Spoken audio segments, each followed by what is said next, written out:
pull up a chair.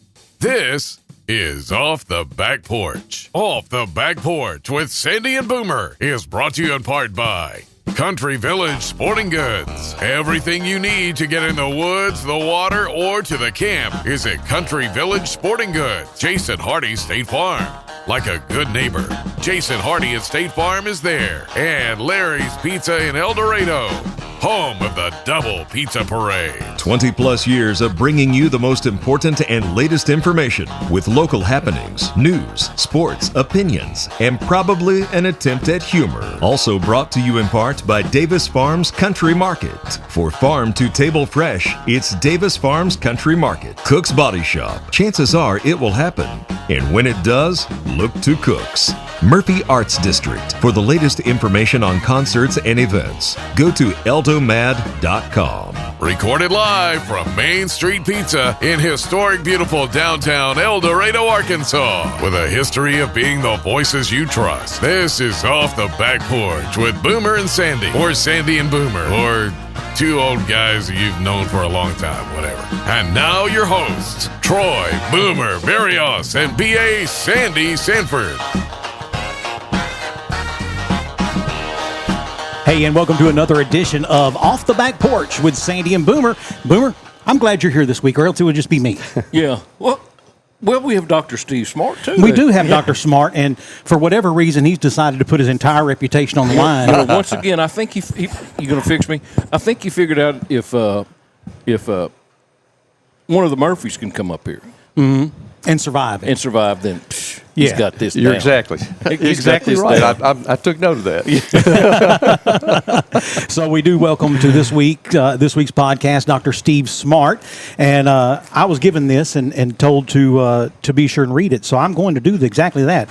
Dr. Steve Smart is a graduate of the University of Tennessee Health Science Center College of Dentistry.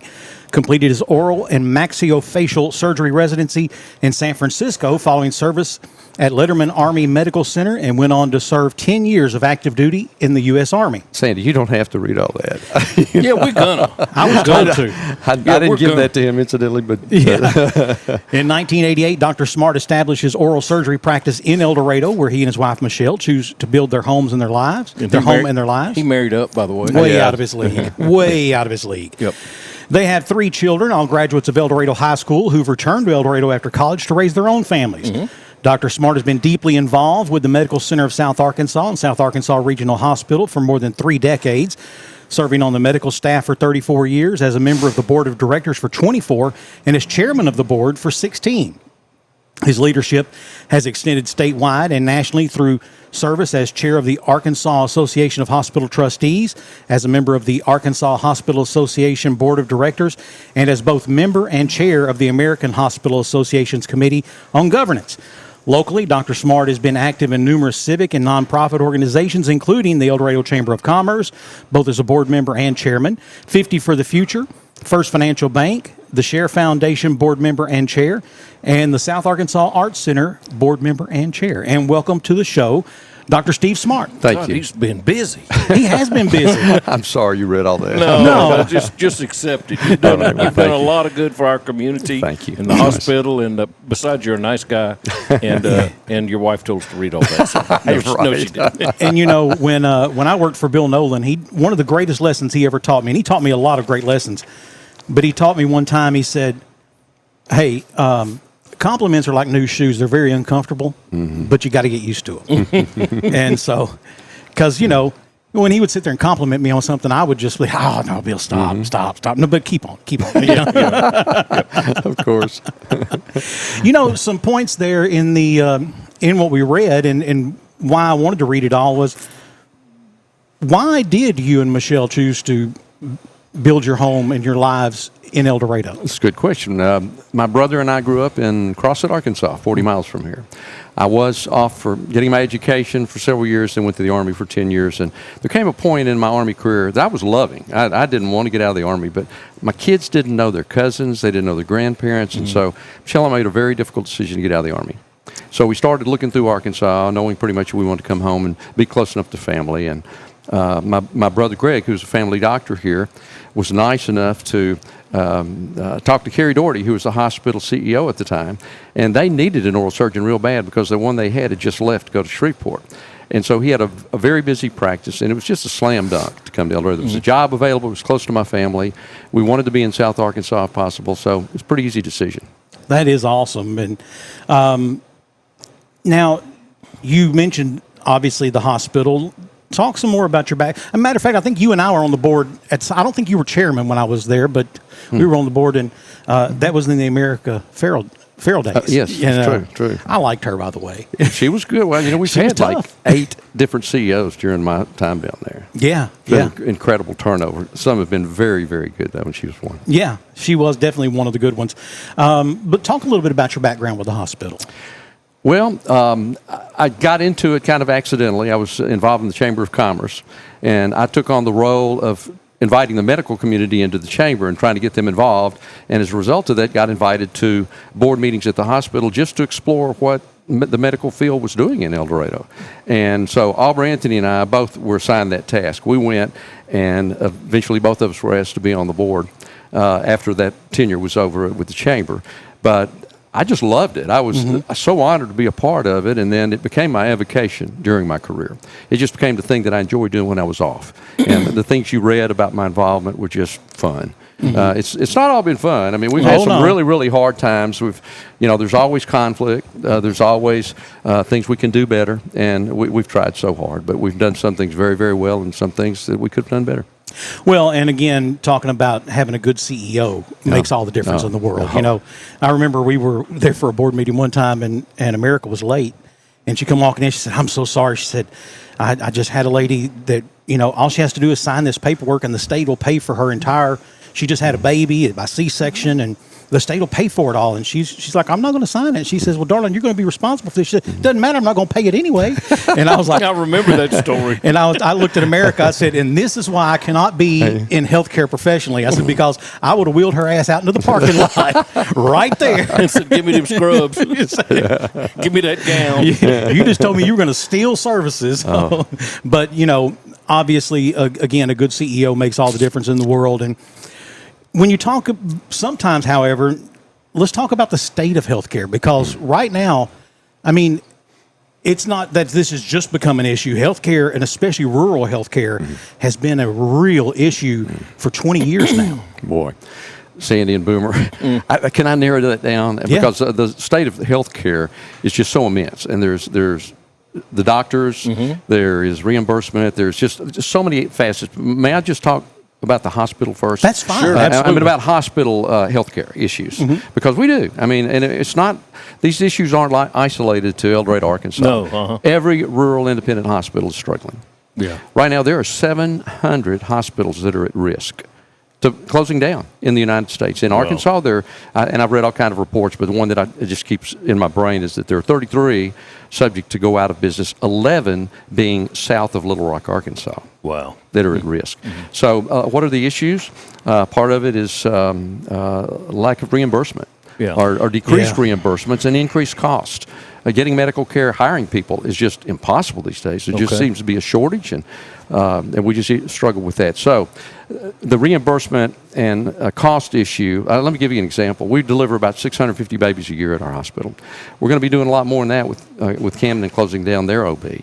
Yep. But we're already losing money every time we deliver a baby, because the reimbursement does not equal. So now we're going to lose more money. We're going to lose more money. So, and that's what we found, that the more that you produce in the hospital, the more you lose. And that doesn't make sense. That's not a business model that anybody can sustain. So those are a couple of the issues.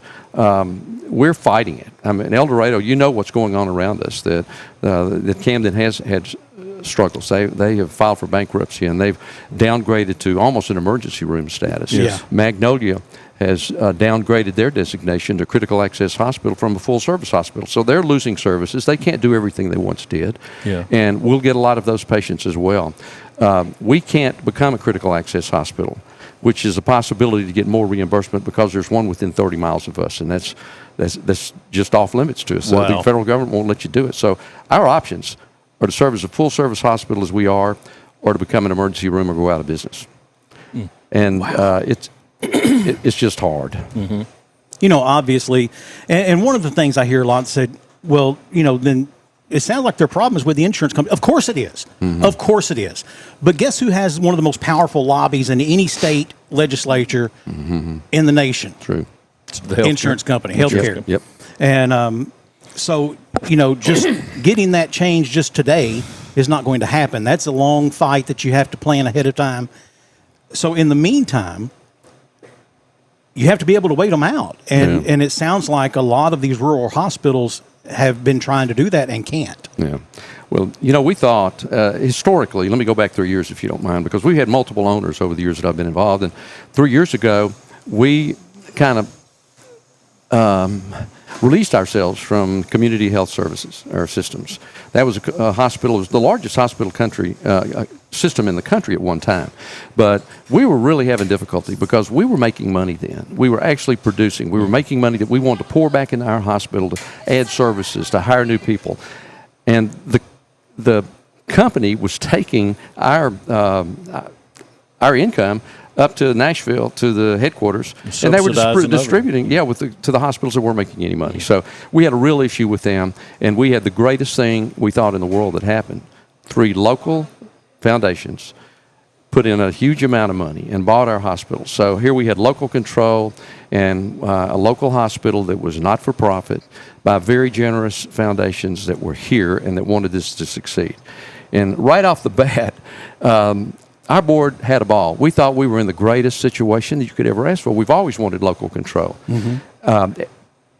But things changed. I mean, we already had plans to renovate the whole hospital, put the entrance at a different location, move this service here, move this service. We had architects come in and do all that, and then suddenly the bottom fell out of the industry. And so we were faced then with survival and found ourselves in the building that we had been in with no improvements, making less money, in fact, making no money, losing money every month. And we had some very, very bright people on that board. You know, most of them, they represent the 3 foundations. And incidentally, let me just throw out to the Murphy Family Foundation, Murphy USA Foundation, and the Share Foundation for doing what they did. But they brought some very, very bright people onto that board. I was not one of those. I was on for historical significance only, I think. But there were these bright people started fighting this fight and trying to come up with options. And the option that I'm hoping to present today to you is kind of a last option. I mean, and I don't mean that to sound discouraging, because we're very encouraged. We're very encouraged, particularly in comparison to what some of our sister hospitals are facing. We think that we have a solution that's not just short-term, but that is long-term, and that's what we got to have in this community. Well, let me ask this then, because, you know, we do the story, the original story, when y'all went to the city council, and there were a lot of questions. Any stories we've done since then, there have been a lot of questions that have been posed. And one of them was, well, I thought Baptist was coming. I thought that was going to fix our ills. Well, that's part of the 2-part solution. And it's a part that's still iffy. We don't know for sure. They haven't fully committed. We are in negotiations. Things look good. We could not be more proud to have that as a possibility. They are a well-established hospital in the state hospital system. They manage 12 different hospitals. They've got a lot of management expertise. They can provide resources for us that we've never had. They're not-for-profit and they're faith-based. They're everything that we would like to have. But they've got to commit to us first. One of the things that they have asked of us, and we don't know how big of a deal this is to us, but they've asked us to provide funds locally as a show of good faith from our community to provide maintenance, upkeep for our existing building. Because as you all know, the building will be owned by the city. Right. The County Quorum Court was nice enough to convey that to the city so that we could apply a sales tax to it. And so what we're trying to do with part 2 of this solution is to pass a 1/2 cent sales tax to raise approximately $3 million a year to take care of the maintenance, the upkeep, the renovations, the improvements on the building itself, which will be owned by the hospital, which is only fair. Baptist isn't going to own that hospital. We're going to own it. And right now, if this tax does not pass, we've got to ask the city for funds they don't have to maintain that hospital building if Baptist comes through. And there's still, the big question is if Baptist comes through, if this doesn't pass. So we're at a real turning point right now. But we think that this is the best solution possible, and we're very optimistic about it. And so that would be why the 1/2 cent sales tax is so critical. Absolutely. Absolutely. And let me say this too. with or without Baptist coming in to manage us. And they're a management firm, or they're a management company. They'd be taking, and the things that they would provide would be economy of scale, to where they could make deals with companies for cheaper prices on everything that we buy because of their size. Of how much they're purchasing. They can hire, for their system and have personnel down here. And all the other things I've already mentioned. But yes, as far as the solution and the tax, if Baptist does not come through, then we've got to have the tax. I mean, this is we don't have a choice. We've got to have the tax for Baptist. We've got to have the tax if Baptist is not part of it. Even more so. Even more so. Yeah, either way. Yeah. So one of the questions we get a lot is, well, why can't, we just passed a 1 cent sales tax. Why can't we take some of that money and earmark it towards this? That money has been earmarked, and we have to have a dedicated, dependable source that's long-term for this. And all disclosures included today. I mean, there's nothing we're trying to be non-transparent about. This is a permanent tax, but it has to be a permanent tax. Keeping your hospital is not a short-term problem. No, it's a long-term issue that we have to deal with now. I totally agree with you. So people, I guess the message is to be sure and go vote. So when can they vote? Okay. February 17th begins early voting, and it goes all the way up to the election day, which is March 3rd. March 3rd. We'd encourage you, please, to get out and vote early. And yes, the whole message in this is to go vote and to talk our citizens to go and vote, because nobody has said, oh, we don't need a hospital, to heck with the vote. I mean, to heck with the tax, we can do without it. Nobody has said that. No. And you think of what we would lose if we lost our hospital. We're going to lose not only health care, not only access for the elderly who need something in their proximity to get to for emergencies, et cetera, but we're going to lose industry potential. I mean, I heard Madison Murphy on this program last week, saying how committed Murphy USA is, and I think they really are. But he listed the things that were important for a company his size to have. One of those things was a hospital. Well, sure. He can't recruit. You cannot They can't recruit to El Dorado without a hospital. Yeah. Yeah, I mean, think about it. You're gonna recruit a young professional whom they have need or service needs, and you're going to tell them, yeah, that's great. Every 2 weeks, take off work and go to Little Rock. That's right. I mean, that doesn't work. That doesn't, for someone who works for themselves, it's inconvenient for me. Yeah. Much less if I had someone I had to ask permission from. And so I've heard a lot about some town hall meetings. You have some more coming up? We do. We've got one tomorrow night. City Auditorium at 6 o'clock. We had one before. It was well attended. We had some fabulous questions asked, and hopefully we were able to answer those questions well and make the audience believers. I'm hoping, and I hope we have the same experience tomorrow night, and maybe even more people that come out. But we want to be transparent. We want to educate the community, so after this is all done, whether we win or lose, nobody comes back to us and says, well, you didn't tell us about this. Yeah. Because we're telling the community everything we know. And there's a lot about the situation with Baptists that we don't know. People ask, what services are they going to bring to town? What services are they going to take away from town? We don't know. That's going to be their decisions. Sure. To me, Baptist is such a natural fit, which prior to CHS, of course, CHS took over. Was it Triad that had his? Triad, yes. And they took them over in a hostile takeover. That was a hostile takeover. And then at that time, Bill Nolan and I went and met with the CEO of CHS. Yeah. And Bill told this wonderful story about how when he got out of Yale Law School and came back to work at Murphy, he said there was never any question growing up what he was going to do. He wanted to be a doctor, but his family said, no, you're going to go to law school, you're going to come back and you're going to work at Murphy. That's what you're going to do. Yeah. And he said he bought as much stock. He'd figured out exactly how much it took for him and his family to survive and live. And then every other penny went into buying Murphy stock. Wow. To the point to where his mother, his grandfather, and a number of them kept saying, stop. And he's like, I'm not going to stop. And he said, lo and behold, the 70s came. And there was a big push from the investors to move the company to Houston. He said one time he and his grandfather had to actually get back to back to get out of a room. There was that much. And he said that he fought and all of a sudden his family was happy he had all the stock he had because it was meant votes. Yeah. And he's telling this to the CEO of CHS, and he's kind of shrugging his shoulders. He said, I'm telling you, I didn't lose a marriage and relationships with my kids.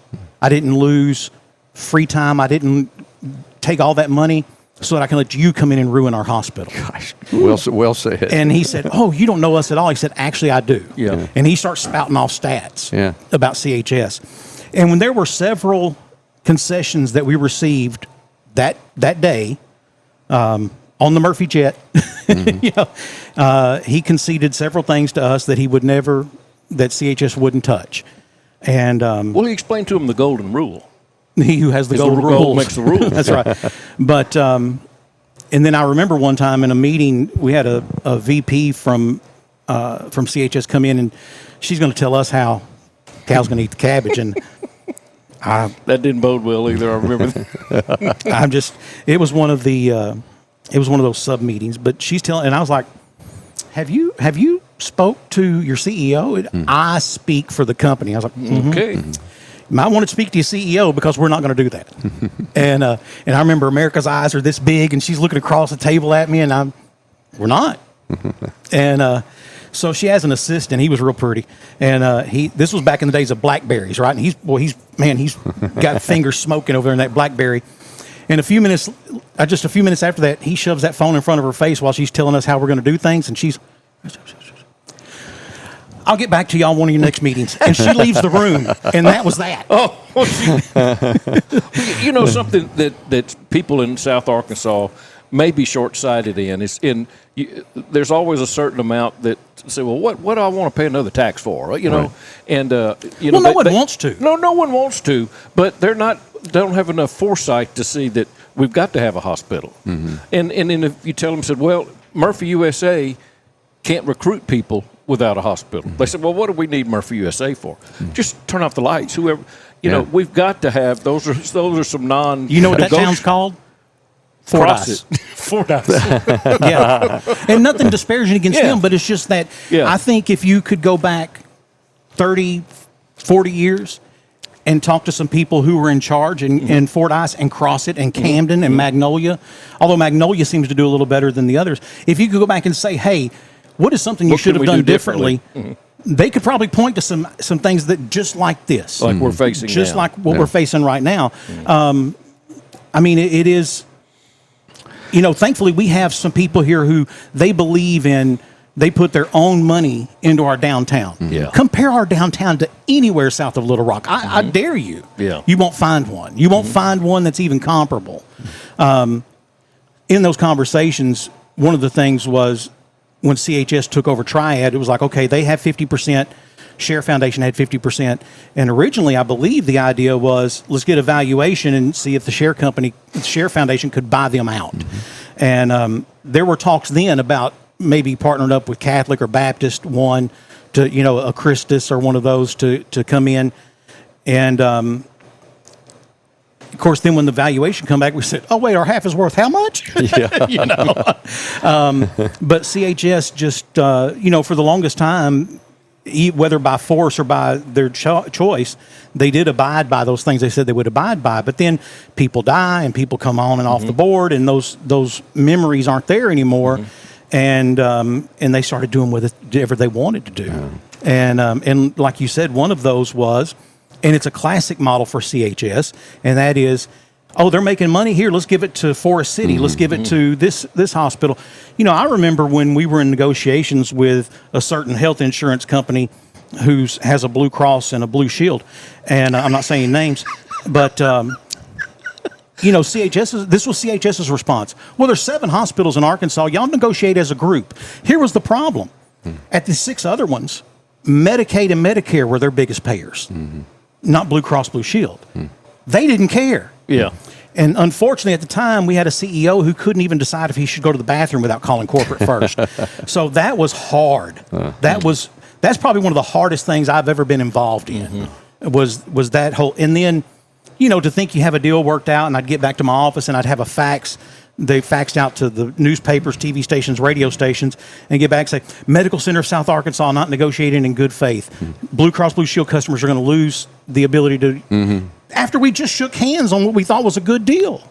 It was never a good deal for us, by the way. So we're past all that, right? No, I'm not. No, I'm not. No.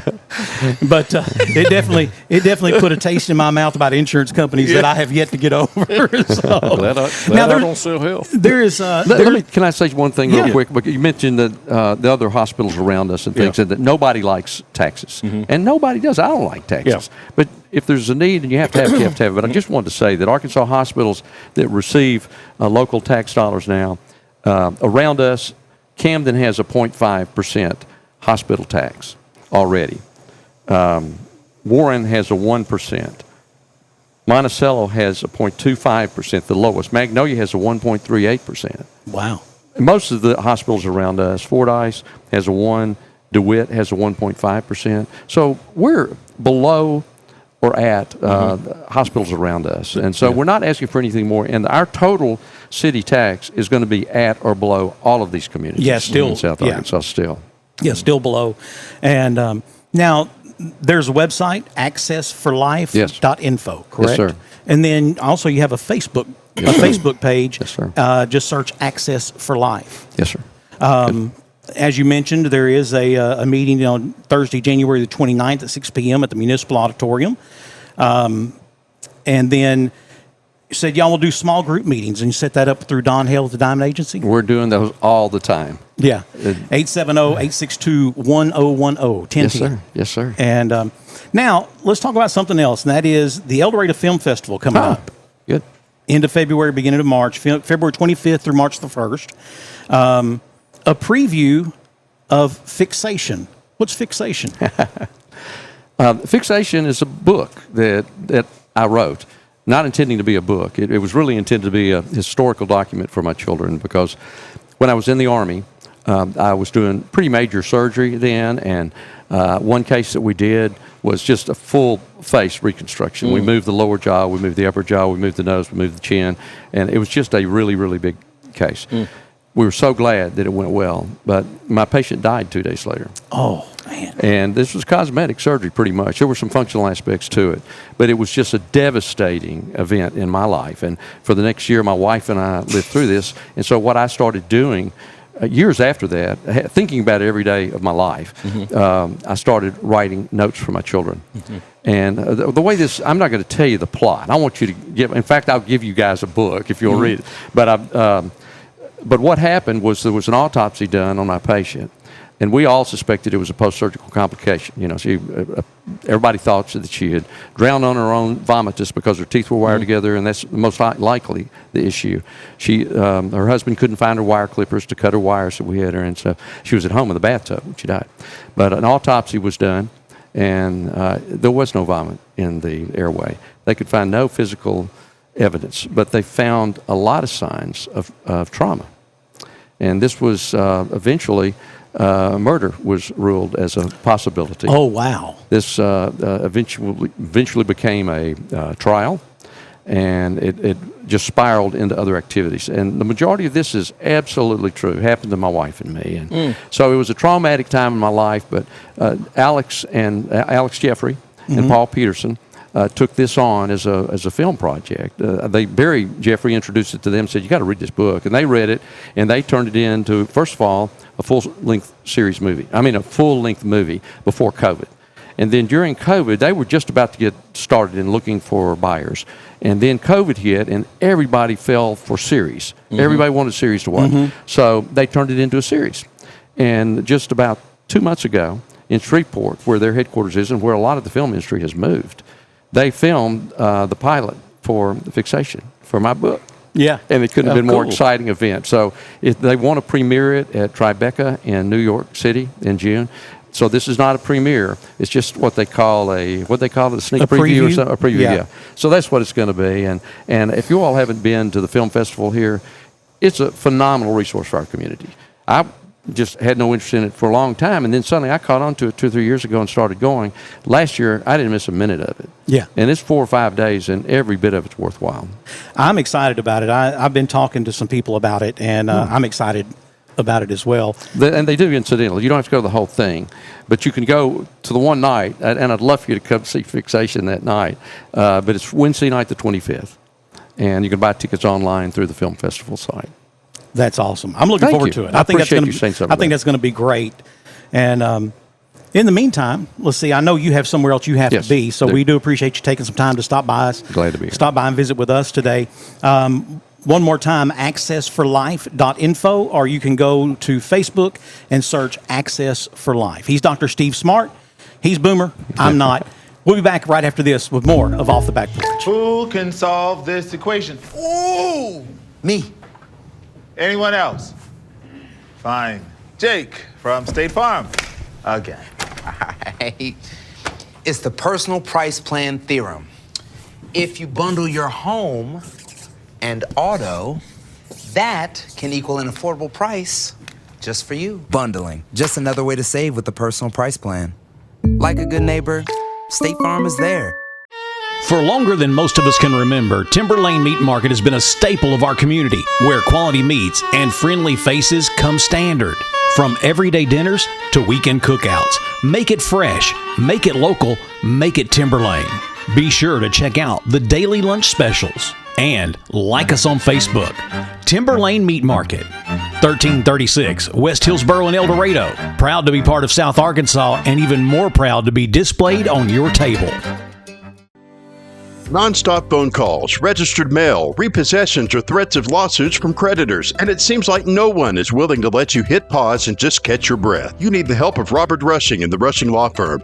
Bankruptcy is not the end. It can be a chance for a fresh start. The Rushing Law Firm goes to work for you, letting you hit that pause button and start over. Call the Rushing Law Firm today at 870-875-2940 or stop by the office at 725 Northwest Avenue in El Dorado. The Rushing Law Firm. Serving South Arkansas for 25 years, and all the while expanding and growing throughout the state. ProMed Ambulance is proving their motto of world-class care and hometown values. For example, their new mobile integrated healthcare communication center. This state-of-the-art facility allows communication specialists to work directly with local 911 call centers to ensure the closest medical team is always dispatched to any emergency. World-class care and hometown values. For more information and career opportunities, go to ProMedAmbulance.com.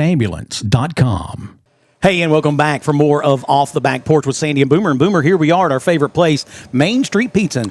Yeah, and I still got some pizza in my That's teeth. what I was just going to say. I've got some in my gums. I think I'm trying to we save like for it, later. We like it hot, so my lips are burning a little bit. Yeah. We normally get the Pro Special. Yeah. With no olives, No mushrooms. no mushrooms, because Boomer don't like mushrooms, and I don't Or like olives. I don't like the olives for sure. But we add jalapenos, Yeah, and they did. they did. They poured the juice on it today. It's good, man. It's good. So, hey, again, want to thank Dr. Steve Smart for coming by. That was really informative, and it was good to hear. And I'm really excited about his upcoming preview for his show. Well, of all the years that I've known them, I say them, him and his brother Greg, I'd never heard that story about his book. And he said he'd give us one, but I didn't see him leave one. I guess I'll have to go hunt him back down.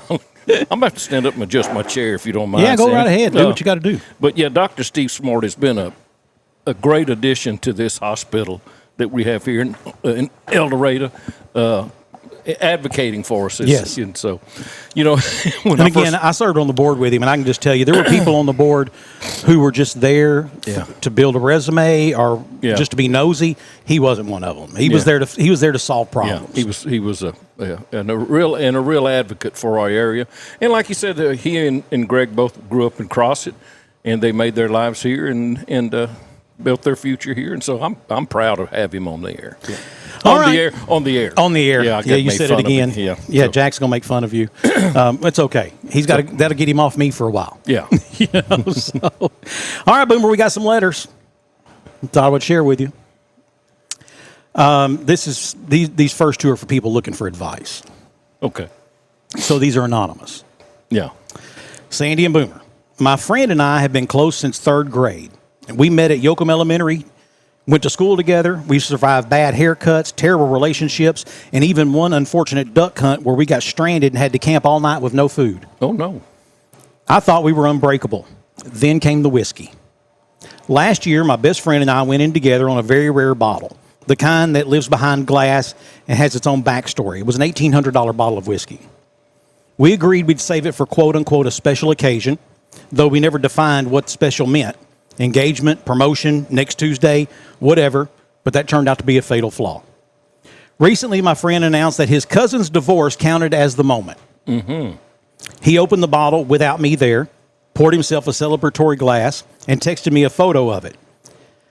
He insists it's his bottle too, that whiskey's meant to be enjoyed, and I'm being dramatic.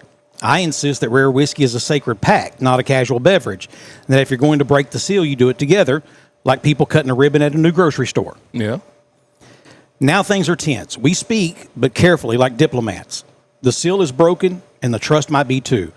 Am I wrong for thinking he shouldn't have opened it without me? No. No, I don't think so at all. I don't think so at all. But. Now, I think lesson learned here, you define what a special occasion is, and I think also you define what the expectations are. Mm-hmm. So you're going to keep the ball at your house. Mm-hmm. We're never going to break that unless we're both there, right? Right, yeah. I wouldn't have thought that was something you'd have to say, though. I would have thought that would have been understood.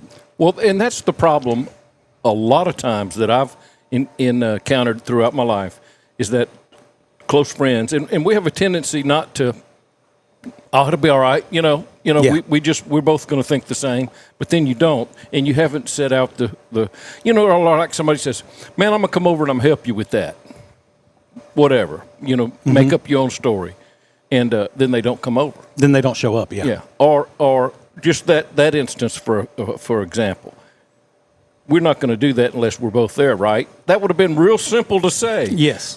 But you assume because we're such good friends that he's going to think the same way I did. Yeah. And here, I'll turn my phone off. And that, we'll both agree on that before we do something. Now, first of all, who paid for the $1,800? Well, I'm guessing they went in halves. Yeah. Since they both owned it. So dude that popped it could say, well, man, I just drank my half. I just drank my half. Me and my cousin. In honor of his divorce. Yeah. Yeah, so, yeah. Well, to me, does he bring a borrowed car back on empty? Because to me, it's kind of that lack of concern or forethought for someone else. Well, you can't project how you think on somebody else. You cannot. You cannot. You shouldn't. You can, but you shouldn't, because that sets you up for disappointment every time. And here's what, I've run into this several times, being I'm old now. I've run into this several times throughout my life, not only in my life, but in my parents' life, especially my dad's life, in a work situation that really, really hurt me because I saw how much it hurt him. Mm-hmm. And don't project what you think should be done on somebody else without, And then the last thing that I learned from Dad was, you just got to get over it. It's a done deal, son. Yeah. So here's my answer, and this person didn't ask us for an answer other than, am I wrong for thinking he should have waited? Yeah. No, you're not wrong. Yeah. But if there's a solution to this, here would be my solution: get the bottle. Yeah. The two of you sit down. Empty it. Drink it. Let's see if you're still mad at each other when it's over. Yeah, well, but you're encouraging consumption. They were going to drink it anyway. Well, maybe a little at a time.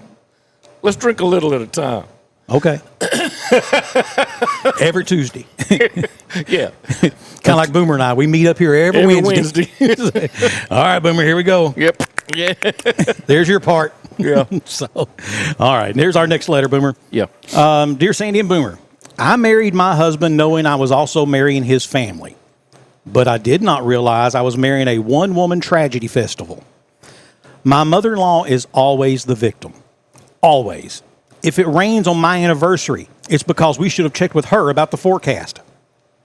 If we host a meal and she barely eats, she says, well, I offered to help, but I wasn't trusted.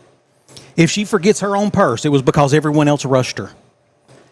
Every event ends with her sighing heavily and saying, well, I guess that's just how life goes for me. She brings up old slights the way people bring up the weather. I didn't say anything at the time, but I was very hurt. The time is never specified.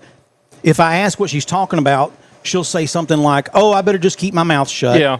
Yeah. If I gently push back, I'm insensitive. If I stay silent, I'm cold. If I change the subject, she says the conversation abandoned her. I am exhausted from tiptoeing around a woman who could trip over a compliment and still need medical attention. Is there any way to live peacefully with someone who is always the injured party, or do I just accept that the world will forever be cast as a villain in a story it didn't audition for? Yeah, you just got to accept that. You're not going to change. You're not going to change and her. It's your mother-in-law, and you're younger than she, and she's got that. I'm older than you, and besides, she's. Some people are only comfortable being the victim. Yeah, and if things go wrong, they are vindicated by because I told you it was going to. I told you that's what was going to happen. Yeah. And some people they will sabotage their own life, their own happiness. Just so, and I think just so they'll be right. I think it is their way of garnering attention, whether it be wrongly or rightly. It's their way of garnering attention. To me, I would come more in the area of let's shift it from being a victim to problem solving. So, I was really hurt. Well, what do you wish you would have said differently? What do you wish you would have said then? Yeah. What would have been a good scenario there to happen? Yeah. What do you wish would have happened? Yeah. And I tell you, you do that about 3 or 4 times, she'll quit telling you about all the slights against her. Because you're talking about positive things. Because you're being positive and you're talking about a way to solve a problem and not just like, oh, poor you. And there's nothing wrong with saying, I'm sorry you felt that happened to you. I'm sorry you felt that way, or I'm sorry that happened to you. Yeah. What do you wish you would have done differently? Yeah. What do you wish you would have said? Uh-huh. Chances are she has no idea what she wishes she would have said because it didn't happen. It was made up in her own mind. Oh, so you're the great communicator all of a sudden. No, I'm not. No, that's what she'd say. Oh, so you're the great problem solver. I guess you're trying to fix me now. Yeah. See, that's what happens when you do that. Yeah. That's what happens every time I try to tell you something. That's true. So, all right, these are some letters that come to us from some of our viewers. And Dear Sandy and Boober, love the podcast, but I have to ask, do either of you prepare for this, or is chaos the brand? Either way, it's working, and I hate that for my life. Signed, Robbie from Parker's Chapel. He hates that for his life. Well, Robbie, I think you're onto something, mate. I never thought of chaos being the brand, but now that you mention it. Well, let me tell you how it really goes down, Robbie. Sandy really prepares. He gets all the material. I do. And he doesn't share it with me. And the way we react to what's on there is pretty off the cuff. And I'll bring stuff sometimes, and that's happened to me. I like, just like these things, I like real life things that have happened to me or very well could happen. Yeah. And so, yeah. Yeah, part of our shtick, if you will, has always been me telling him something and his reaction to it. That's kind of always been and then my reaction to his reaction. Yeah. That's always kind of been the fun part of what we do. Dear Sandy and Boomer, I see a counselor/therapist regularly, just some traumatic crap from my deployments in Iraq. Anyway, I was telling her about your podcast. She listens now. Problem is, I'm not sure who's in charge of my mental health. You guys or her.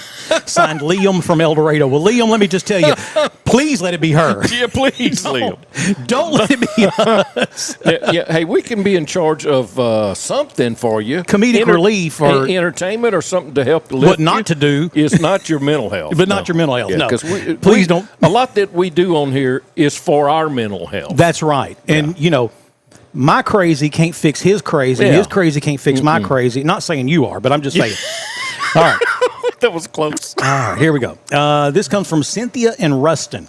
Sandy and Boomer, your podcast has the same energy as overhearing a conversation at a bar you shouldn't be at between people you absolutely should not trust and listen to. I don't know if I love it or if I use it as punishment for something I did wrong and have yet to forgive myself for. Cynthia. Cynthia, you're right. You are absolutely right.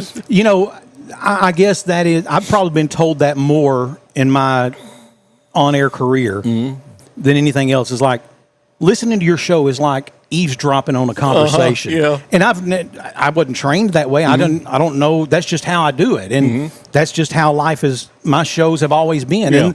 And fortunately, everywhere I've ever been, they've been successful. Yeah. And, the difference now is, you got these young guys with these young voices out there, and back in the day, you had those radio guys Yeah, that had that radio voice. That's not the style But that's anymore. not. I mean, Bobby Bones, he does not have a radio Yeah. voice, even though he started work for me at KLAZ Yeah. in Hot Springs. But he doesn't have a radio voice, but he has the #1 radio show in America, So for whatever reason, it's been successful. But yeah, it is like overhearing a conversation from two people you shouldn't trust. That is absolutely correct, Cynthia. This comes from Angela in El Dorado. I've been listening long enough to confidently say one of you is a bad influence on the other. She don't know which one. The problem is it switches back and forth, and the other one doesn't tell them to stop. Maybe the two of you should find hobbies that don't involve the other one. Well, let me tell you, was that Cynthia? Angela. No, Angela. I brought a story to Sandy off the air, and usually our rule of thumb is if you got to ask, then no. Most of the time, yeah. And so it was very disparaging on someone in politics. And, but here's what we could do, because I told you two stories, and one was about a Democrat and one was about a Republican. So we could do them both. What do you think? No. Come on, man. I don't think the one overweighs the other. You won't balance them out? Because one makes fun of someone's personal appearance, the other one makes fun of their race. Yeah. No. No, Boomer. Now, listen, this is me trying to be a good influence. We used to do all kind of racial things. Yeah, but they weren't canceling people back then. They weren't tearing down statues and stuff. Well, they're not tearing down statues anymore, but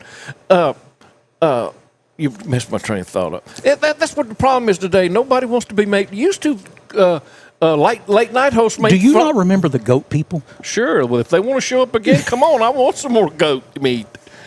Man, that's probably been the most controversial thing I was ever involved with, as far as just a. And I made the comment. It was Chase, but said something about rancid goat meat. Yeah, his big sign says "Eat goat meat" here or something. Buy goat. I don't remember. I don't remember, man. But they showed up from California. I mean, I I was getting death threats. People talking about showing me pictures of my house via email, saying this is what it would look like on fire, and photoshopping flames on it and stuff. I mean, just those goat people were mad. And that one guy that came in, he wanted to be pissed. He just sat there and Chase kept trying to talk for him. I said, no, just let it. I said, let him go. Let him go. If when we got to the break, I said, just let him go. Don't try to bring him in like we do most people. Just let him say nothing. Now the lady that came, she was real nice. She was real nice. She had cooked and good food. Yeah, it's good food. They brought some great food. Yeah. And we made amends with them, but boy, I don't want to go through that again. So you don't want to have to deal with somebody in that's not from here in another country. No, I don't. That may or may not have married their own brother and they're serving Congress. No, I don't want to deal with them at all. I got so much I got to say. This one comes from Minden, Louisiana, from a lady named Tasha. Right. My husband started me listening to your podcast. After watching about 10 episodes, I'm pretty sure each episode should come with a warning label. People who watch/listen to this podcast never mature or grow as a human being. Tasha, you're pretty right. I mean, we're just a step above toilet jokes. So yeah, no, we're not. We're actually not. We've just learned to not say them. This comes from Michael in Texarkana. Sandy and Boomer, love the podcast. But my biggest question is how you've both avoided being fired, sued, or gently asked to stop talking by now. Yeah, well, Sandy had to start his own company so we could say right. That's it. Yeah, I had to start my own company so that we could do this. So in the insurance business, it's called errors and omissions. That it's kind of like my liability that insurance that you get in doctors get malpractice. So in what would you have to get on for a podcast? I'm not sure there's enough. I'm not sure I could afford the premium. Dang, I was hoping to make a sale. Let's see. Dear Boomer and that other guy. Oh, here we go. Been listening for months and I've noticed something. One of my children. Neither of you is wrong enough to be canceled, but both of you are trying. I played your podcast for my friends and now they ask me what's wrong with me. So thanks for that. Signed Mitch from Crossit. Kind of has a theme today, doesn't it? That's it. Yeah. Been listening for months and noticed neither of you are wrong enough to be canceled, but both of you are trying. Thank you for noticing. Mitch. Yeah. Sandy was the voice of reason today off the air. Yeah, no, I'm not either. That's a scary thought, by the way. It's kind of like if we're in a scramble and we're using my drive. Yeah, this we're in whole isn't going to turn out well. I'm we're sorry. in trouble. So when we're sitting in a crowd and I'm the voice of reason, that's Sandy, a terrible crowd. And I hadn't played since I was in my 50s, but at the time, Sandy and I were the type that if we made one or two good shots around, that's what kept us coming back. So, man, I'm gonna go back. I believe I can put together 59 of those. No, on the first 4 holes, maybe. Yeah, on the first 4. So, dear Sandy and Boomer, just checking in to say I listen every week and still can't explain the premise to someone without sounding complicit. The podcast has a really big HR would like to have a word energy. Signed Corey from Magnolia. Uh-oh. So, your podcast has a really big HR would like to have a word energy. Quote, unquote. Let's see. This one comes from Hampton, Arkansas. Sandy and Boomer. Been watching your podcast, even though I never admit it to anyone. I guess the only way I can describe it is it feels like a group text that should have stayed private, but somehow ended up with microphones and sponsors. Oh, my word. Obviously, I don't always agree with your opinions, but I do congratulate y'all for having the audacity to say them out loud with no safety net. Signed, Jennifer in Hampton. Thanks, Jennifer. Hawkskin Holidays up in Hawkskin County. Yeah, thanks, Jennifer, for noticing. I don't always agree with your opinions, but congratulate you for having the audacity to say them out loud. Out loud. Without a net. Yeah, all right. We're going to take a break. When we come back, we'll have more of Off the Back Porch right after this. Experience, courage, common sense. All of these are traits we want in any elected position, but especially in the man we will pick as our next sheriff. Michael Fife hasn't just been in law enforcement for 30 plus years. He's the one who answers the call in the middle of the night, putting himself last and Union County first, looking folks in the eye, doing what's right, standing up for all of us. Vote for Michael Fife for Union County Sheriff. Country Village Sporting Goods has a little bit of everything you need to get you to the water, the woods, or to the camp. Coming soon, a new shipment of creek boats. Every year we sell out fast. Get yours ordered today. It seems like we're always unboxing the latest and greatest in lures and tackle. Come check out new colors, new styles, and the latest technology making rods lighter and reels easier to cast. Cruise through our vast selection of camo clothing, coveralls, overalls, boots, outerwear, and more. All at Country Village Sporting Goods, 965 Smackover Highway in El Dorado. Anyone can be so curious. Get ready to see the world more curiously because Blippi is coming to your hometown. The Be Like Blippi Tour. Join Blippi and Mika live on stage for a one-of-a-kind interactive adventure that inspires kids to move like, play like, and explore just like Blippi. Saturday, April 11th, the First Financial Music Hall in El Dorado. Tickets are on sale now at eldomad.com. Break out your orange Blippi glasses for an unforgettable experience that encourages kids to be like Blippi. New year, new you? Help your resolution with our friends at Davis Farms Country Market. Make family meals a priority this year with the new take and bake side dishes like potato casseroles. Pack lunches with fresh boar's head, sliced deli meats, or cheeses. Make dinners great again with true farm-to-table fresh ingredients from Davis Farms Country Market. 4523 Junction City Highway or call 870-639-1323. Hey, welcome back for more of Off the Back Porch with Sandy and Boomer. And Boomer, I'm happy as can be. You see, when we take these breaks, I mean, a bunch of new different sponsors that we've added on, and we're so happy to have them on board. And excited about what this year holds for South Arkansas Now and for the podcast and some other podcasts that we have planned that we're going to do. Looking forward to that. Exactly. Boomer, I have a Florida man. Would you like to talk about Florida man? Sure, exactly Yeah. what we need to This do. one comes out of Tampa.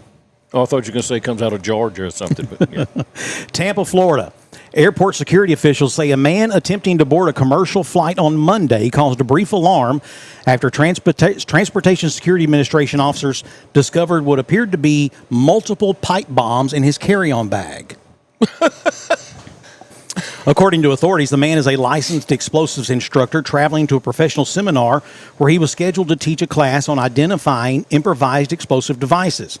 Investigators confirmed the items were replicas and contained no explosive material and posed no real danger.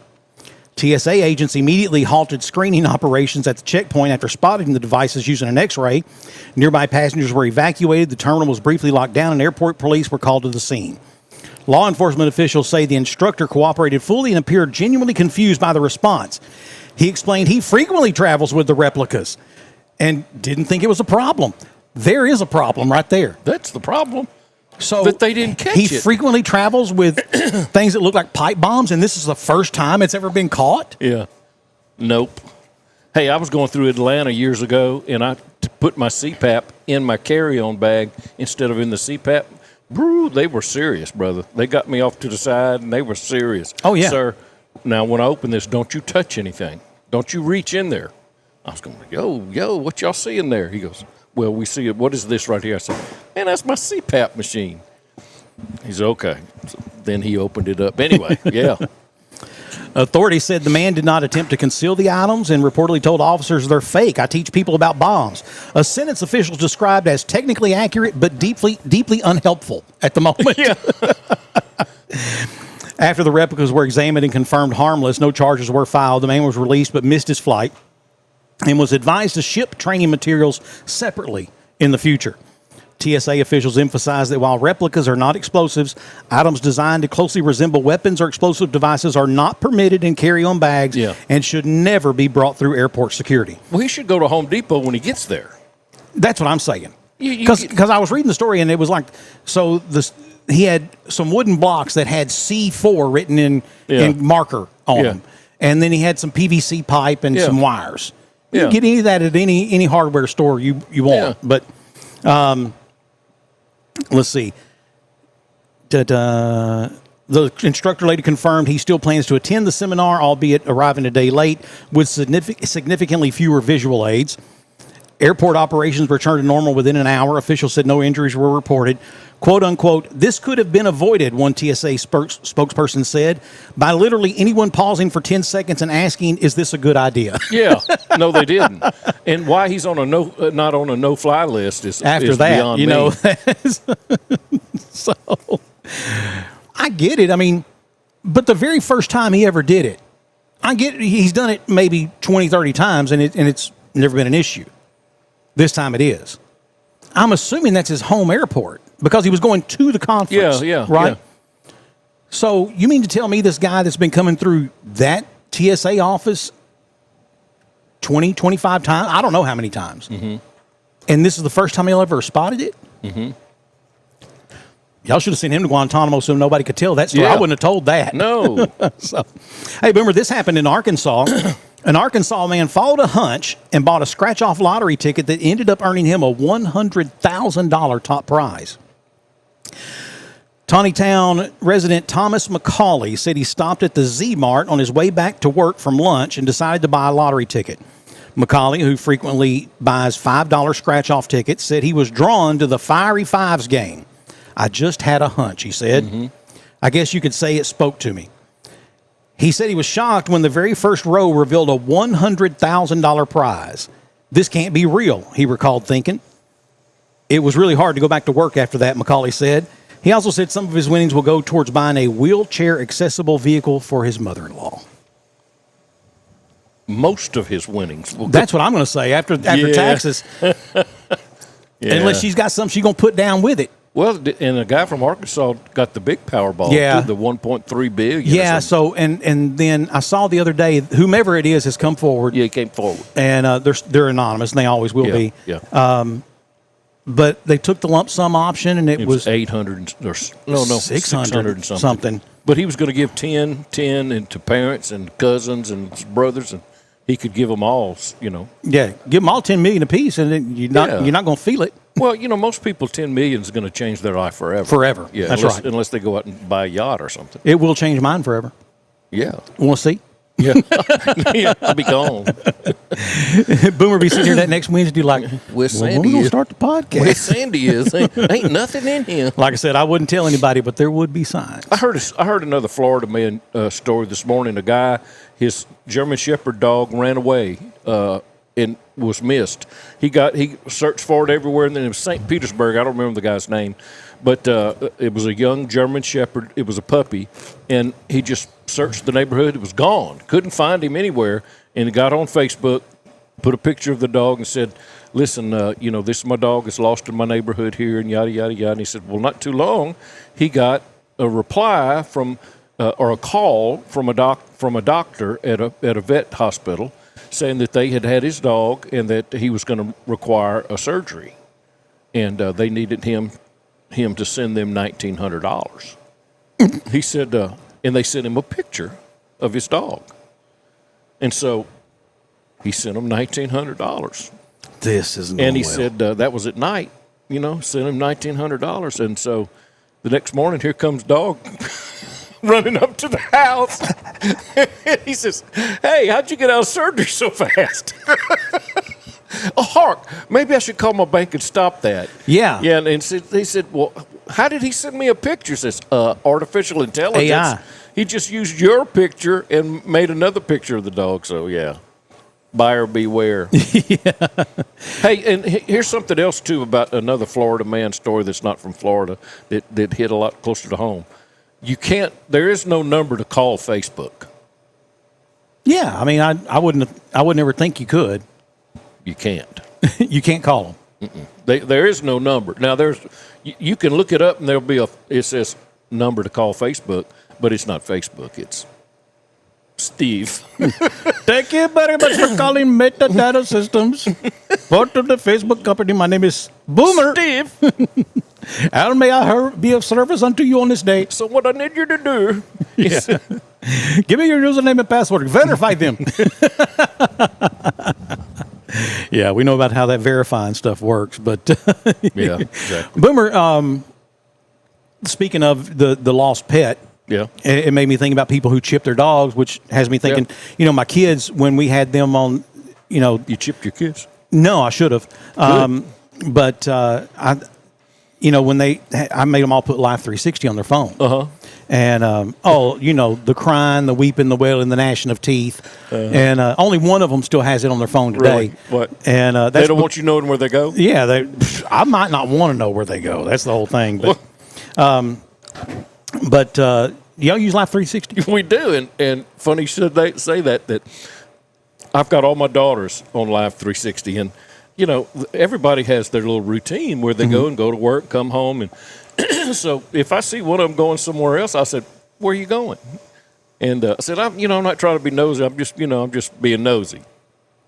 So the other day, and I'm always watching, whether you can watch them where they're traveling. I can watch Martha and where she's traveling and all that.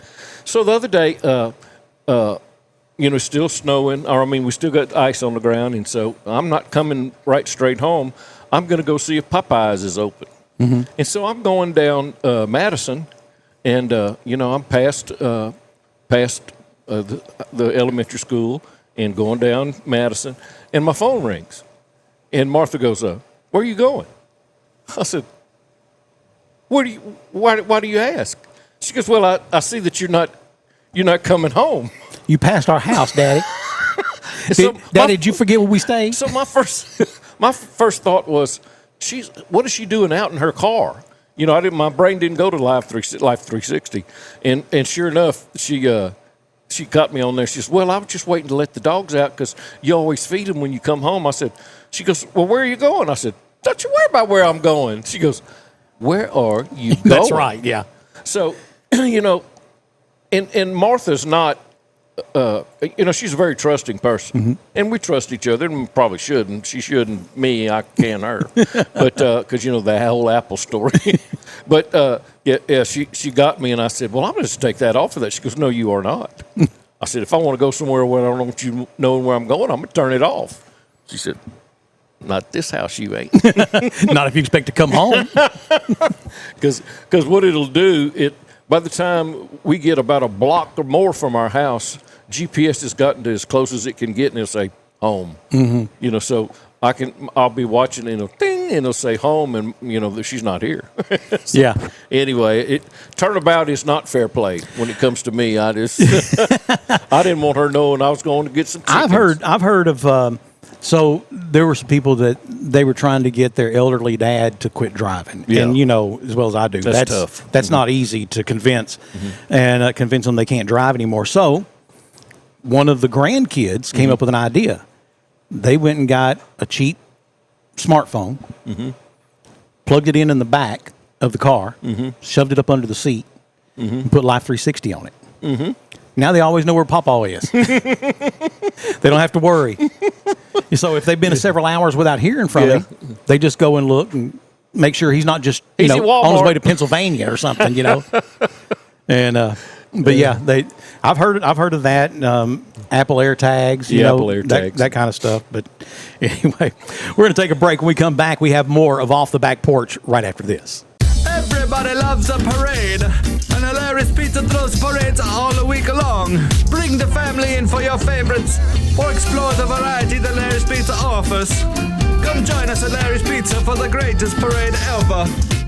With a name you trust, you can count on us. Glen Mechanical, plumbing, heating, and air. For over 6 decades, Glen Mechanical has been specializing in HVAC, plumbing, and all mechanical jobs. 3 generations family-owned and operated since 1956. Glen Mechanical's business is based on relationships. They support and give back to the communities they work in. Contact them for all of your HVAC, plumbing, and mechanical needs. GlenMechanical.com. Bad things happen, and of course, they never happen at the right time. Maybe it's just a little bump and cosmetic damage, or it's turned into a huge insurance claim, and you just don't know where to go next. That's why so many of your neighbors and friends call on Cook's Body Shop in El Dorado. From the minor to the major, Cook's Body Shop is in your corner. Need someone to help you deal with insurance? Look to Cook's. Need advice on what to do next? Look to Cook's. Need a free estimate? Look to Cook's. Bad things are going to happen, and when they do, look to Cook's. When it comes to your family's financial future, peace of mind matters. At Harrison Financial Management, they are right here to help you plan, grow, and protect what matters most. Whether you're planning for retirement, investing wisely, or securing your family's future, they will guide you every step of the way. Harrison Financial Management, your future, their commitment.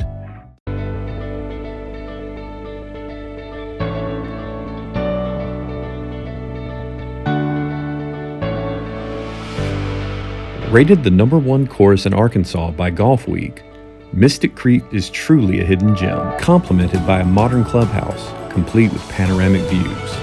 It also features a fully stocked pro shop and Mystic Grill, serving contemporary American cuisine and Southern classics.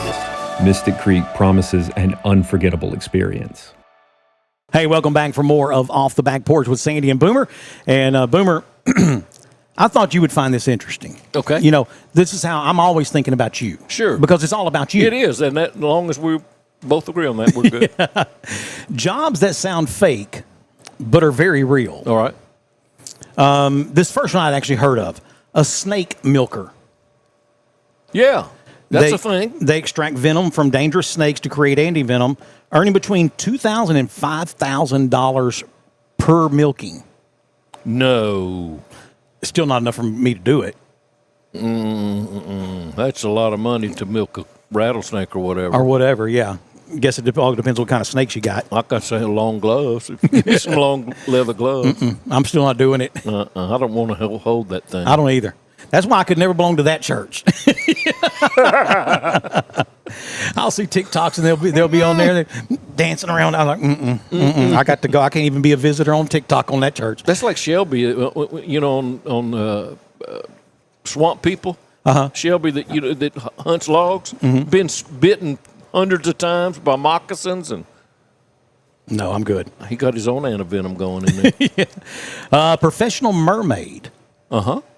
Performs at parties, aquariums, and events, earning $300 an hour. Sure. Professional mermaid. A pet food taster. No, No. Evaluates the flavor and texture of dog and or cat food for quality control, often specializing in animal nutrition. Now, here's my question, Boomer. Do they take the food and give it to the dog and then they say, well, Fido likes it? Or do they taste it? Because I have a real problem then. Yeah. I have no that's what problem it watching meant. the dog to see if the dog likes it. Yeah. But if you expect me to eat it, No. I'm not that poor yet. So, odor judge. Yeah, no. I don't want that one Sniffs either. human breath, armpits, or feet to test the effectiveness of deodorants and toothpaste. Yeah. If you don't use them, they don't work. Yeah, exactly. You know, my thing is if your nose is that good and mine is, I would go to one of them places that like smell, you know, we smell perfume or sniff wine or something. Yeah. I wouldn't be sniffing people's feet and underarms, that's for sure. Professional sleeper. Now, there's one. Participates in studies to help researchers understand sleep patterns and testing luxury mattresses. Okay. Yeah. Bike fisherman. Bike fisherman. Mm-hmm. These are jobs that sound fake but are very real. A bike fisherman, they're specialized workers who retrieve submerged bicycles from canals, really big in Amsterdam. Because they smoke a lot of pot and ride Well, bicycles? I think they ride bicycles a lot, and you know, there's a lot of Dutch boys there. have an accident and the bike, you know. I've seen enough of them magnet videos in creeks and stuff. They're always pulling a bike out. Yeah. Professional cuddler. What? Yeah. Provides non-sexual therapeutic physical touch for clients. Up to $400 an hour. That could be. You could partner that in with the armpit sniffer. Could double Do your both money. jobs. Do both jobs. Yeah, that's right. Let me just say this. Listen, I'm gonna smell your pits, but do you mind if we cuddle a little bit? If you're charging Non-sexual. if you're charging me $400 to cuddle, there better be a happy ending. Is all I'm saying. Oh boy. Jobs that sound fake but are very real. Drying paint watcher. They analyze how paint changes color and texture over time for manufacturing research. Couldn't they do that with a camera? That's what I would think. I mean, to me, that sounds like the CEO's son needed a job. Yeah, son. Paint that wall, paint a strip about this wide on that wall. And then watch it. And tell me what it looks like after it dries. Yeah. Yeah. Face feeler. Here, Okay. Boomer, I want to try that. I want that job. No. They test the efficacy of skincare products by feeling consumers' skin. Sure. Yeah, I'm out on that. I don't want to feel your face. I don't want you feeling mine. No, that's why I backed up when you. I could do this one, Boomer. Fortune cookie writer. Yeah. You'd be good at that. The problem is it pays in a bowl of rice and some soup. You know, it don't pay a whole lot. But crafts the often vague predictions found inside fortune cookies.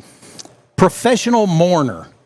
Yeah, that's a real thing. Yeah, hired to attend funerals to increase crowd size and make the deceased seem popular. Yeah. You know, Boomer and I have this thing worked out that whichever one of us goes first, the other one is going to hire a professional mourner, and they're going to be in drag, and they're with rainbow flag pin, and just talk about how, you know, we could have had something together. When they ask if anybody in the family or friends would like to make something, say something. I do. So, I met Victor Maitland at a party 6 to 8 weeks ago. Herpes simplex 10. So, all right, Boomer, I have some questions for you. Okay. Is it legal? All right. I'll give you a scenario. You tell me if it's legal or not. Giving your 16-year-old child alcohol, is it legal? Yes. In Arkansas, the minimum drinking age is 21, and the law says it is illegal to furnish alcohol to anyone under the age of 21. Unless it's your child. The law has a very specific exception. Quote, the serving of an alcoholic beverage to the person's family. Yeah. And otherwise, you know, 16-year-old could never take communion at some churches. So, how about this, Boomer? Is it illegal? Taking pictures of a family standing in their backyard without their consent. Is that legal or illegal? It depends on where you're standing. Okay. I mean, if they can be viewed from the public, That's area. exactly right. Yeah. If they can plainly be seen from public, the courts have said there's no expectation of privacy. Now, there was a quick case that went to the Supreme Court of a guy who was in the second floor story of his house taking a picture of his neighbor in their backyard, and the argument was, they're outside. There's no expectation of privacy. Problem. But they had a fence in their backyard. Yeah. So there was an expectation of privacy. Yeah. And he wasn't on public land. And he was not on public land. But you can do it from private land as well. The law says, but they have to be plainly visible. In plain sight. But let me also say this. If I catch you taking pictures of my family, I think the courts are going to be your least worry. I think. I don't know how this is going to play out, but I'm just going to go ahead and go out on a limb here and say that it's probably never going to make the Supreme Court. Not going to work too well for you. Yeah. Swimming with seamen, on the other hand, may be something you wish you knew how to do. That's a misnomer. Yeah. Let's see, Boomer. Is it legal? Corporal punishment in schools.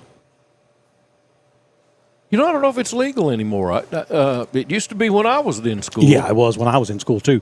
Corporate punishment is permitted in the following states. These are the states where it is actually legal for them to spank your child. Not all of them. Okay. Alabama, Arizona, Arkansas, Colorado, Florida, Georgia, Idaho, Indiana, Kansas, Kentucky, Louisiana, Mississippi, Missouri, Oklahoma, South Carolina, Tennessee, Texas, and Wyoming. Yep. Some in the South. I mean, some not in the South. Yeah. But most of the ones in the South, yeah, they can still spank your kid at school. Mm-hmm. Yeah. How about this, Boomer? Is it legal burying your loved one in the backyard? No, that is not legal. It is not illegal. It is actually very legal. Not illegal. Just call 811 before you dig. Also, most states require you have to disclose that information if you ever decide to sell the property. Yeah. But it is perfectly legal. So if you do that and you sell your house, you better take Grandpa with you. Yeah. By the way, Peepaw's buried in the backyard back there. Oh, yeah, y'all need to. So. Yeah. Here's a pre-closing checklist. Dig up Grandpa. Is it legal, Boomer, driving while drowsy? Is it legal? Mm-hmm. Not recommended at any level. It's not recommended at any level. I don't think it's illegal. There may be, I don't know. There's probably should be laws that say you can't do it. There are only 2 states where driving while drowsy is illegal: New Jersey and Arkansas. So how do they prove you're drowsy? I guess if you get pulled over by the police, man, I was so sleepy. Oh, we got to take you to jail then. Yeah. You driving while drowsy. Oh, no, I was sleepy yesterday. That's what I meant to say. What I had meant to say. I'm going to tell you the truth now. Okay, look in. Yeah, that's always my favorite. Yeah. Let me tell you the truth. Okay. No, and then when they preface it with boss man. Look at boss man. Boss man, let me tell you the truth. I'm going to tell you the truth, boss. You was a cop long enough to know all that. Yeah. I always loved when, you'd pull someone over and, there's the weed or whatever. And you're like, hey. It's right there. It's right there, man. Come on. Yeah. Okay. Look, I'm going to tell you. Let me just, I ain't even going to lie to you. I'm going to tell you the truth. Yeah. My cousin got glaucoma. Yeah. Okay. Tell me the truth. Says it's not mine. I was on my way to my grandmama's house. She got the glaucomas. Because we're going to have prayer meeting. It's 2:30 a.m. Yes, she's an early riser. And, but see, Mama, she can't, Big Mama, she can't see no good no more because she got the glaucomas. And so we just going to burn this in an incense tray.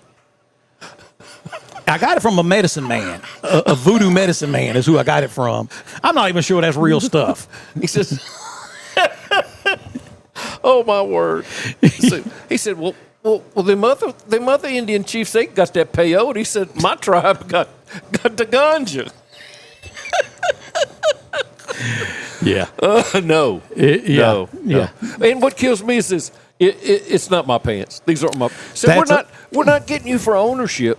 We're getting you for possession. That was always my favorite. You'd arrest somebody who had drugs on them, and they're like, "That's not mine." I said, unfortunately for you, ownership is not against the law. Yeah, it's possession. Possession, however, is highly against the law. Yeah. So, yeah, we arrested a guy one time had a bunch of meth in his pocket, and he's like, "These ain't even my pants." Hold on, stop. You're going to jail. So tell me the story about how you ended up with somebody else's pants. Yeah, I want to know how that happened. Yeah. I don't think I've ever worn. Maybe when I was in junior high, me and a buddy, like I'd spend the night at his house or he'd spend the night at mine. And you didn't have enough clothes on? Yeah, we'd let me wear some of they have some new pants or something. Now, this one brother says, "Go, just go ahead and take them off." I got something in the fridge. No, I'm gonna sleep in a single bed over here. I ain't sleeping. I'll be on this floor down here at the end. Boomer in the news this week. President Donald Trump today announced the rolling out of the investment accounts for babies in the United States, with more than 500 families already signed up. Yeah. Top officials said. White House is setting up these investment accounts for newborns in the next 3 years with an initial government investment. Yeah. The accounts were created last year under the president's One Big Beautiful Bill Act. The U.S. Treasury says it will deposit $1,000 into investment accounts for all children born between 2025 and 2028. Well, wouldn't you know it? Here I am with 6 kids, and they fall out there. Now, what I done did? How come I get punished for having my children not within the designated time? With some 25 million families estimated to be eligible. Yeah. The government that would be $1 billion or $2.5 billion over 3 years. Dropping a bucket when we owe trillions.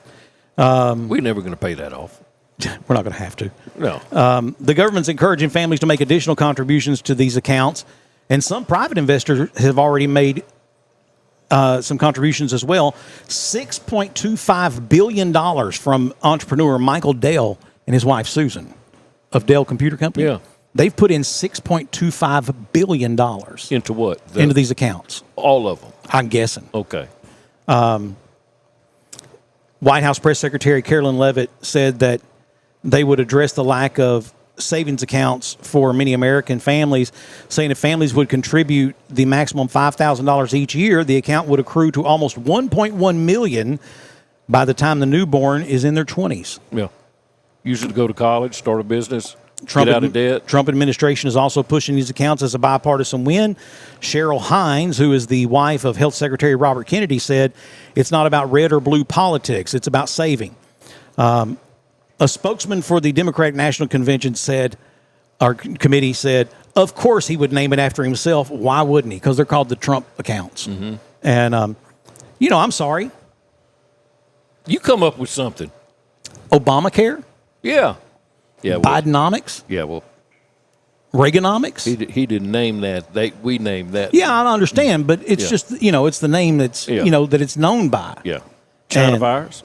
China. It's because originated in China. Hong Kong flu? Yeah. Originally? Yeah. Spanish flu back in the turn of the century. Oh, how racist. Came from Spain. Yeah, well, still racist. And hey, I got some racist jokes. You want to hear them? No, I heard them actually. We don't want to repeat them on here. Come on, man. You say I don't ever bring nothing to the table. I didn't say that. That was a listener who said that. Okay. We can agree to disagree on that one. We can. All right, we're going to take a break. When we come back, we'll have more of Off the Back Porch right after this. Experience, courage, common sense. All of these are traits we want in any elected position, but especially in the man we will pick as our next sheriff. Michael Fife hasn't just been in law enforcement for 30 plus years. He's the one who answers the call in the middle of the night, putting himself last and Union County first, looking folks in the eye, doing what's right, standing up for all of us. Vote for Michael Fife for Union County Sheriff. Every gift tells a story, and at Especially For You, they help you make it unforgettable. Birthdays, wedding showers, baby showers, graduations, or just because. Especially For You creates one-of-a-kind gifts made to touch the heart. Anyone can buy a gift card, but the best gifts aren't bought. They're made at Especially For You. Stop by and visit Especially For You and find the perfect gift for life's special moments. Anyone can be so curious.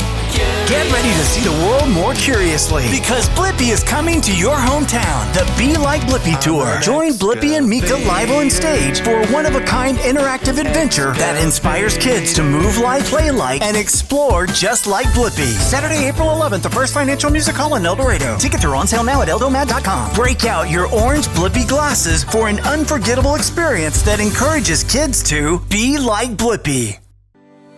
Non-stop phone calls, registered mail, repossessions, or threats of lawsuits from creditors, and it seems like no one is willing to let you hit pause and just catch your breath. You need the help of Robert Rushing and the Rushing Law Firm.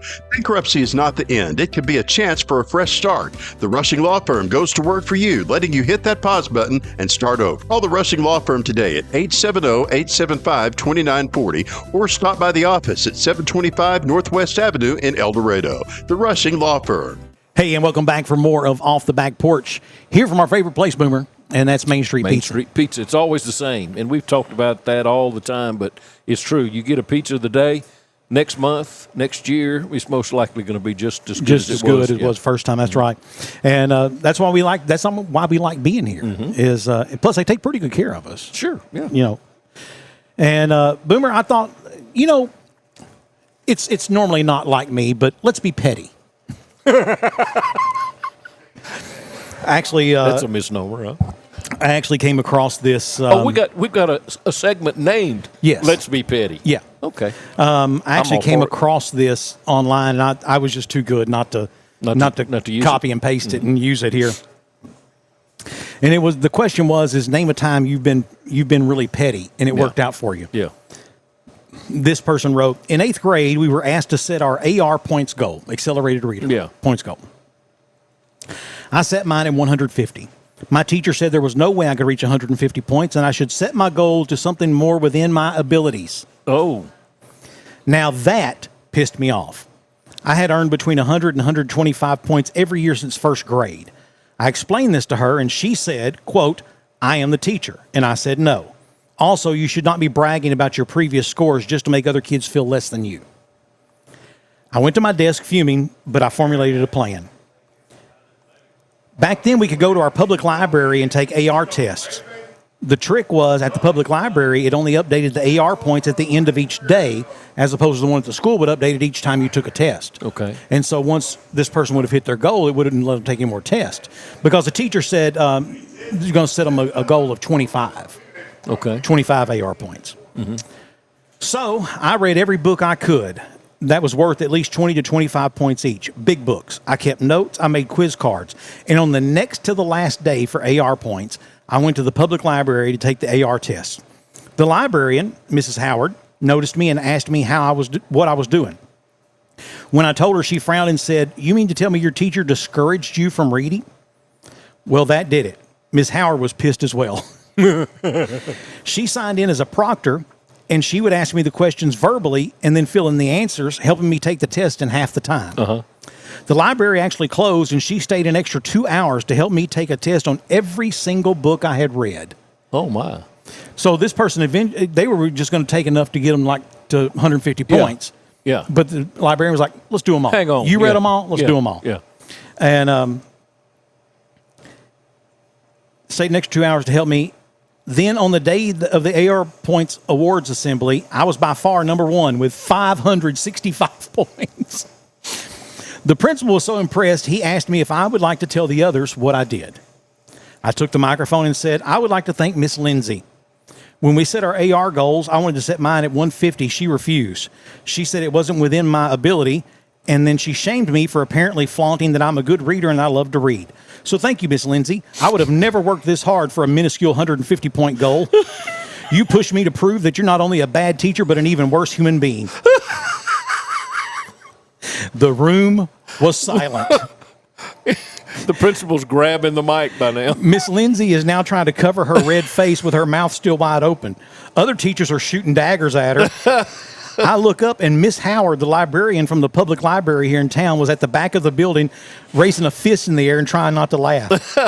The principal just stared at me. I took my award from his hands and went and sat down. My mom and dad both knew what had transpired, so they were there as backup as well. And just before I was to have to go to Miss Lindsay's class for the last time that year, they checked me out of school. Yeah, good idea. The principal called us in the hallway and said Miss Lindsay had informed him a few weeks earlier that she would be transferring to the same high school I was going to next year. Then he said, but after the video of today's awards ceremony gets posted online, I'm pretty sure she won't have an offer to work anywhere in the district. He looks back forth down the hallway a couple of times and said, and that came straight from the superintendent. That was a good petty, though. It was a good petty. Yeah. But, you know, and listen, obviously I have a teacher in my family, one of my kids, but and the stories that I hear are just amazing. Curl your toenails. Just amazing to me. But we've all had one or two of those in our lifetime who was just a bad teacher. Mm-hmm. And man, I can remember specifically, and she was a math teacher, and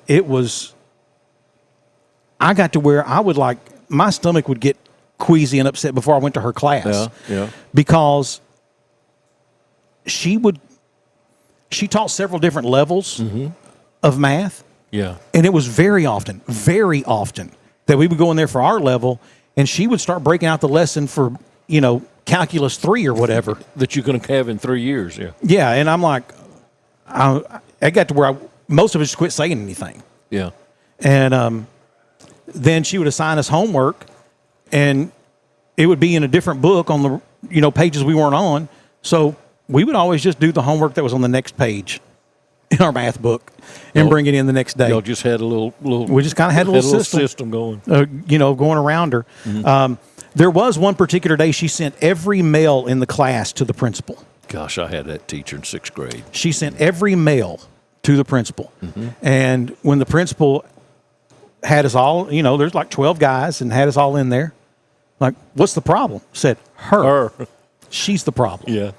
And I think it wouldn't have worked, but there was one kid among those males in there that had never been to the principal in his life, and he's sitting there shaking. He's never been to the principal's office in his life. Yeah.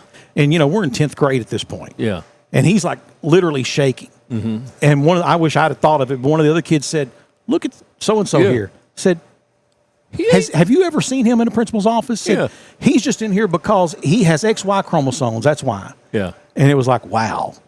And so finally, I guess he went down and talked to the teacher, and he come back, and he sent like 3 of the guys back. And then he's like, all right, Mr. Sanford, so did you do blah, blah, blah? I was like, He said, come on over here. Yeah. And he gave me two swats. Yeah.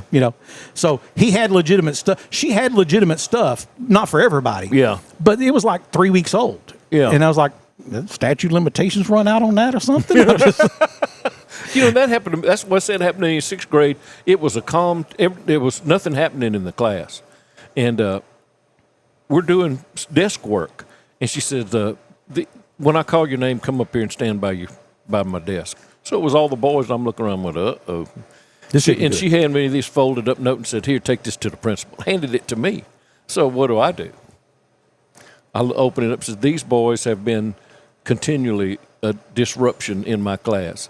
I said, we were sitting there being quiet. She goes, I ain't talking about right now.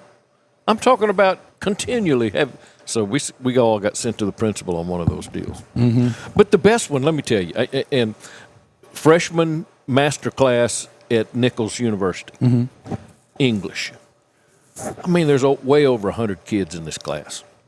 And it's a guy that's new to South Louisiana. Yeah. So you can imagine him trying, everybody laughing at how he's pronouncing the names. Yeah. So it took him Fontenot? It took him like 30 or 40 minutes just to get through the role. So he gets through, and there's 2 kids that walk in the room. And they said, is this such and such class? Yes. And so he starts going down and calling out the names that he hadn't checked here. And I look at the person next to me. I went, and they're looking at me. I went, maybe just ask them their name. And the whole class just erupted. And he realized he had made such a big, it was an honest mistake. But then it came time to do teacher evaluation, and he handed it to me. And he had to leave the class, and I had to canvass the class on all these questions. He did not get a good review. Yeah, well, I had one of those in technical school. He just wasn't a good instructor, and most of our instructors. This is what I found was ironic about when I went to Universal Technical Institute. Most of our instructors were former field, HVAC guys. Yeah, they knew they had real life experience. Yeah. We had one who had happened to be the head of engineering for Carrier. And that guy, man, not only was he super, super smart, but he was very relatable. I mean, he was almost grandfatherly. You know, he was much older. And Eugene Hardesty was his name. But there was another one that all he had ever done was he had been an engineer as well. But you could tell he had not had a whole lot of human interaction because he was one of those that's so intelligent he can't hold a conversation with you. You couldn't relate. And you would ask him a question, and he would just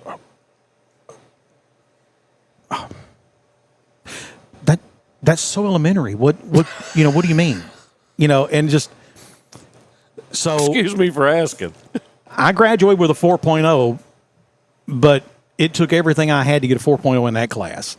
But anyway, I remember when everybody gave their evaluations, I just wrote, I'd prefer not to. That's what I put on mine. And so I get called in by the dean. What does that mean? I'm like, look, y'all made a bad hire. That's all it is. Y'all just made a bad hire because this was this guy's first round. And I was like, have you tried to talk to him? He's like, well, of course I've talked to him. I said, how'd that go? Because I can't hold a conversation with him.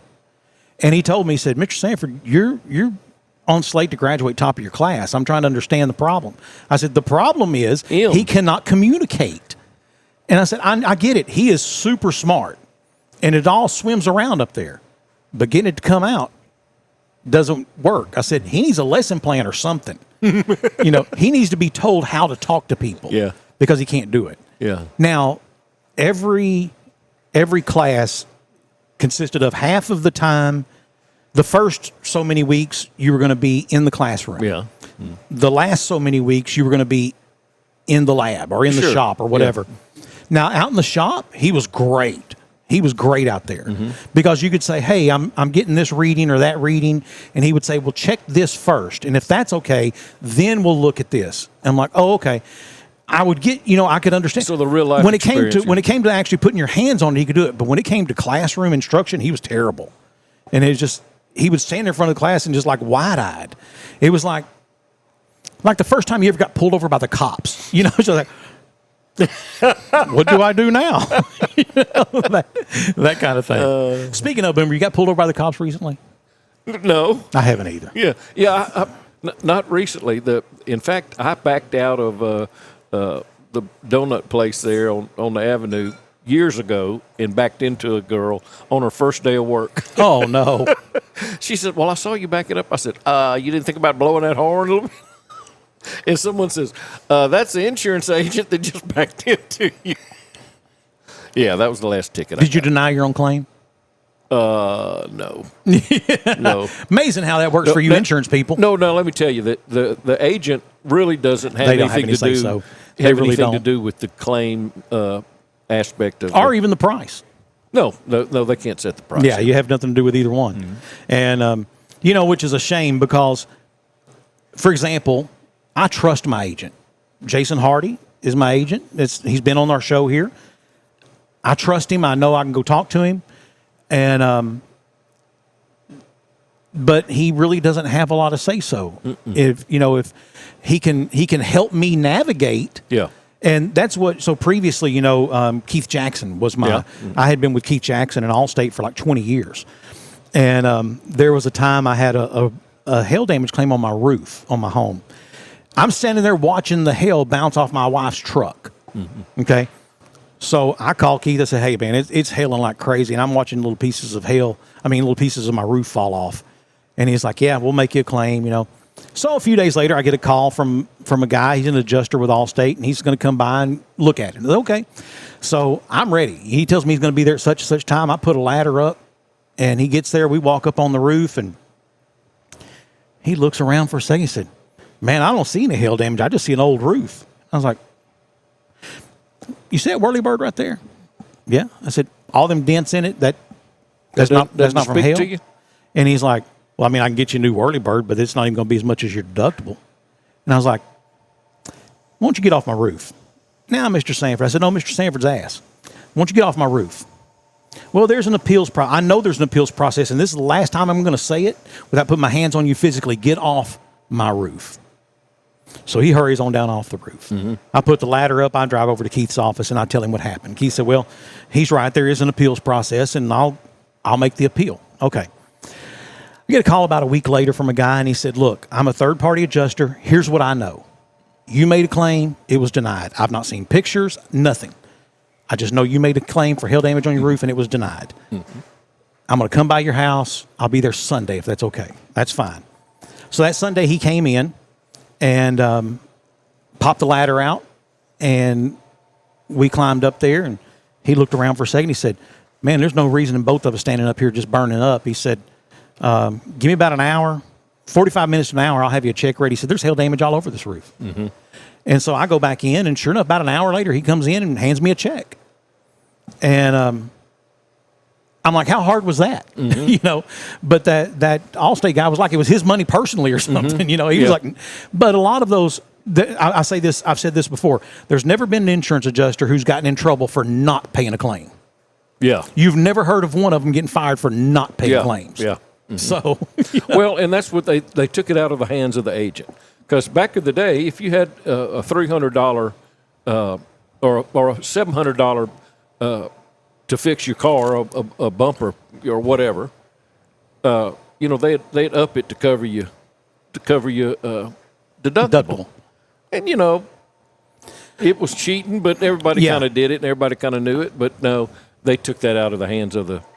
Well, let me say this: I don't want anything from my insurance company that I'm not due. Yeah. But I want every penny I am due, right? Yeah. So, you know, and of course, I dealt with it a ton of times. Say, man, can you hide my deductible? No, I can't. No. And here's why. That policy that you get on that paper, when you get that policy, I want you to go through there and read it sometime. Everything in that policy says it kicks in, those benefits kick in after the deductible's been met. And if I'm hiding your deductible, I'm helping you commit insurance fraud. I'm too pretty for prison, Boomer. I'm not going to do it. Plus, you signed up knowing you had a $500 or $1,000 or $2,500, whatever that deductible, you signed it. I didn't. Yeah. You know, and well, I had a guy tell me, well, it seems to me if you want this $7,000 it's going to take, then you make that happen. Make that deductible go away. I said, look, if that's what it takes to get you business, there's plenty of places that'll do it. I'm not one of them. Yeah, we're not going to do it here. And, you know, so I do believe you should pay your share that you agreed to pay because that's what's right. But man, they've lots of those claims adjusters out there have been taught the art of saying no. Yeah. And I have a buddy who's a State Farm agent in Texas, and he said, man, I knew the quickest way for them to make me an agent was start handing out money as an adjuster. And he said, if you got me as your adjuster, he said, it was like hitting the lottery. He was like, I'd find all kinds of stuff you didn't even know was wrong. He said, I'm over there writing, people trying to get $6,000. I'm writing $11,000 checks. He said, it wasn't long. They were like, hey, we have an opening for an agent. And he's like, yeah, I figured you did. Figured you did.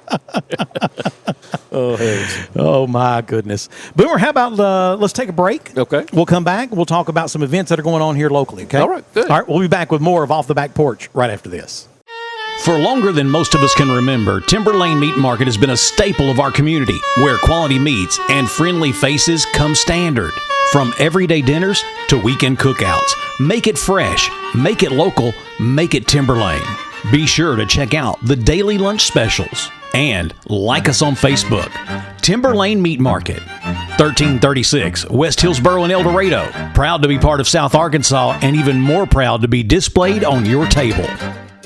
Bad things happen, and of course, they never happen at the right time. Maybe it's just a little bump and cosmetic damage, or it's turned into a huge insurance claim, and you just don't know where to go next. That's why so many of your neighbors and friends call on Cook's Body Shop in El Dorado. From the minor to the major, Cook's Body Shop is in your corner. Need someone to help you deal with insurance? Look to Cook's.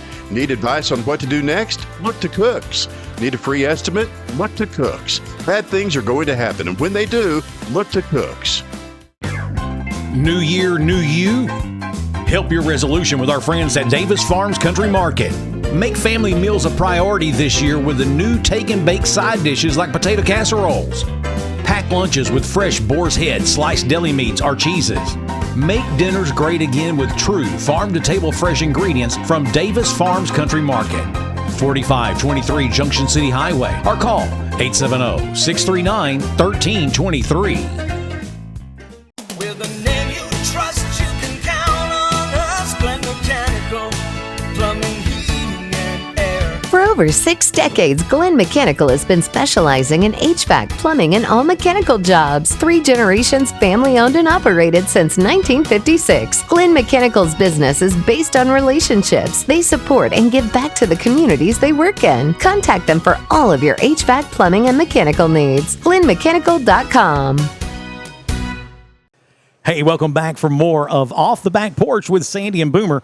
And Boomer, we have some things going on around the area. The first one I want to talk about is from one of our sponsors, and that is our friends at Murphy Petard Jewelers. They have the Great Estate Buy-a-thon going on right now through the 31st. Gold, silver, diamonds, watches, family heirlooms, any of that stuff. If you want to find out the value and what it's worth, I see. You can take it in. If you decide to sell it and you want to, instead of taking the cash, you want to buy something else in the store, they will give you an extra 20% on top of that. So if you take something in, it's worth $1,000. Yeah. They'll give you $1,200 in store credit. And they're going to keep that something? And, yes. And that's how that works if they buy it from you, Boomer. I was hoping they'd let me just keep it. And then give it a 20% discount. Not normally how it works. Okay. So, but again, that's going on at Murphy Petard Jewelers from now through the 31st of January. Check that out. Also, I always love this event, Rockin' for Alexis, the annual benefit concert in memory of Alexis Alexander. That is scheduled for February the 28th at Madhouse 101. Yes. Trey Johnson, Dave Allman, Chris Loggins, Derek Woods, Andy Reid, Charlie Hankins, who, by the way, last time I saw Charlie, I said, Charlie Hankins, winner of the Casey Wright lookalike contest. So some of you may remember Boomer and I had, and Casey actually ended up being the last morning show partner I worked with. Casey Wright worked with us at Kicks 103, and we used to kid him all the time that he could walk into any venue and tell them he's Charlie Hankins, and they'd believe him because they look so much alike. They did look alike. They parted their hair the same. That's right. That's exactly what it was. Man, I miss that guy. You know, after he left El Dorado, and I had left the radio stations first, and he ended up leaving El Dorado, and we talked probably once a week on the phone, and just great guy. Yeah. Never had a bad word to say about anyone. You know, and there were some people he could have said bad things about, but he never did. Yeah. He just always had something positive, and he had a good attitude, and his mama made the best tamales. Did she? Yes. Oh, yes. So one year he was leaving to go home to Houston, and he said, "Hey, Patron, I'm going to go home to Houston." He said, "You want me to bring you some tamales?" I was like, "Yes." He said, "I don't know how many there are, but I'll bring you some." Well, when he told his mom they were for his boss, she loaded him down. She had some secret stash. All of a sudden. Of her tamales that she sent, and oh my gosh, they were so good. Well, he ends up in the hospital not long after that, and I'm up there and I'm sitting with him, and his mom's there, and she said, "Are you the one I made the tamales for?" I was like, "Yes, ma'am." And she said, "How were they?" I said, "They were fabulous." And she said, "You got my best batch." Oh, good. I told her, I said, "Well, the great tamale shortage of 2011 or whatever year it was." I was like, "I'm glad I was able to survive it." And Casey Wright is sitting there, and he said, "Yeah, la mafioso de Tejas." But let's see. Also coming up, Boomer, in the very near future, Blackstrap is going to be at Madhouse 101 Saturday, February the 7th. That's at 7 p.m. This Saturday, the 31st, is karaoke with Henry Frisbee. Okay. And that's going to be at 7 o'clock as well at Madhouse 101. And then coming up in the near future, this is the El Dorado Service League. Their annual golf tournament is going to be April the 25th and 26th at Mystic Creek Golf Club. And that's going to be a lot of fun. I played in that Service League tournament for a number of years. I love that tournament. I mean, it and the Share are my two favorite ones every year. I love the Share just because, well, first of all, for whatever reason, the Share tournament brings out people you never see normally. They may have some familial connection or whatever to El Dorado, but they'll come from Hot Springs and Fayetteville and Springdale and Missouri and Texas and all that to come play in the Share tournament. So I've always enjoyed that.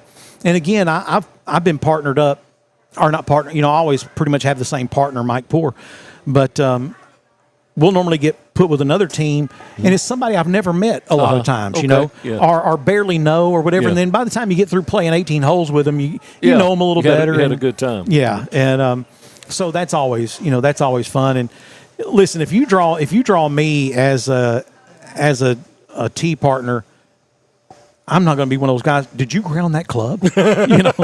You need to take a stroke for that. I had a guy one time that he chipped in. He was on the other team. He chipped in off of like number 18 at the country club. He was just short of the green. He chips it up and it goes in. I'm like, man, nice eagle. And he was like, no, it's going to be a birdie. I'm like, 3. I said, you're in 3. And he's like, yeah, but I double hit it. It hit off my club and then it hit off the hosel.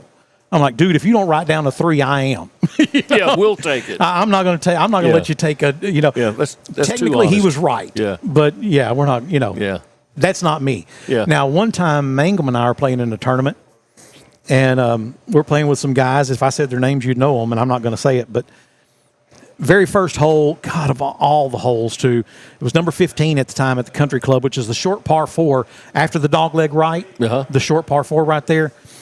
And I hit and I slice it, and it rolls over, and it's right on the edge of being out of bounds.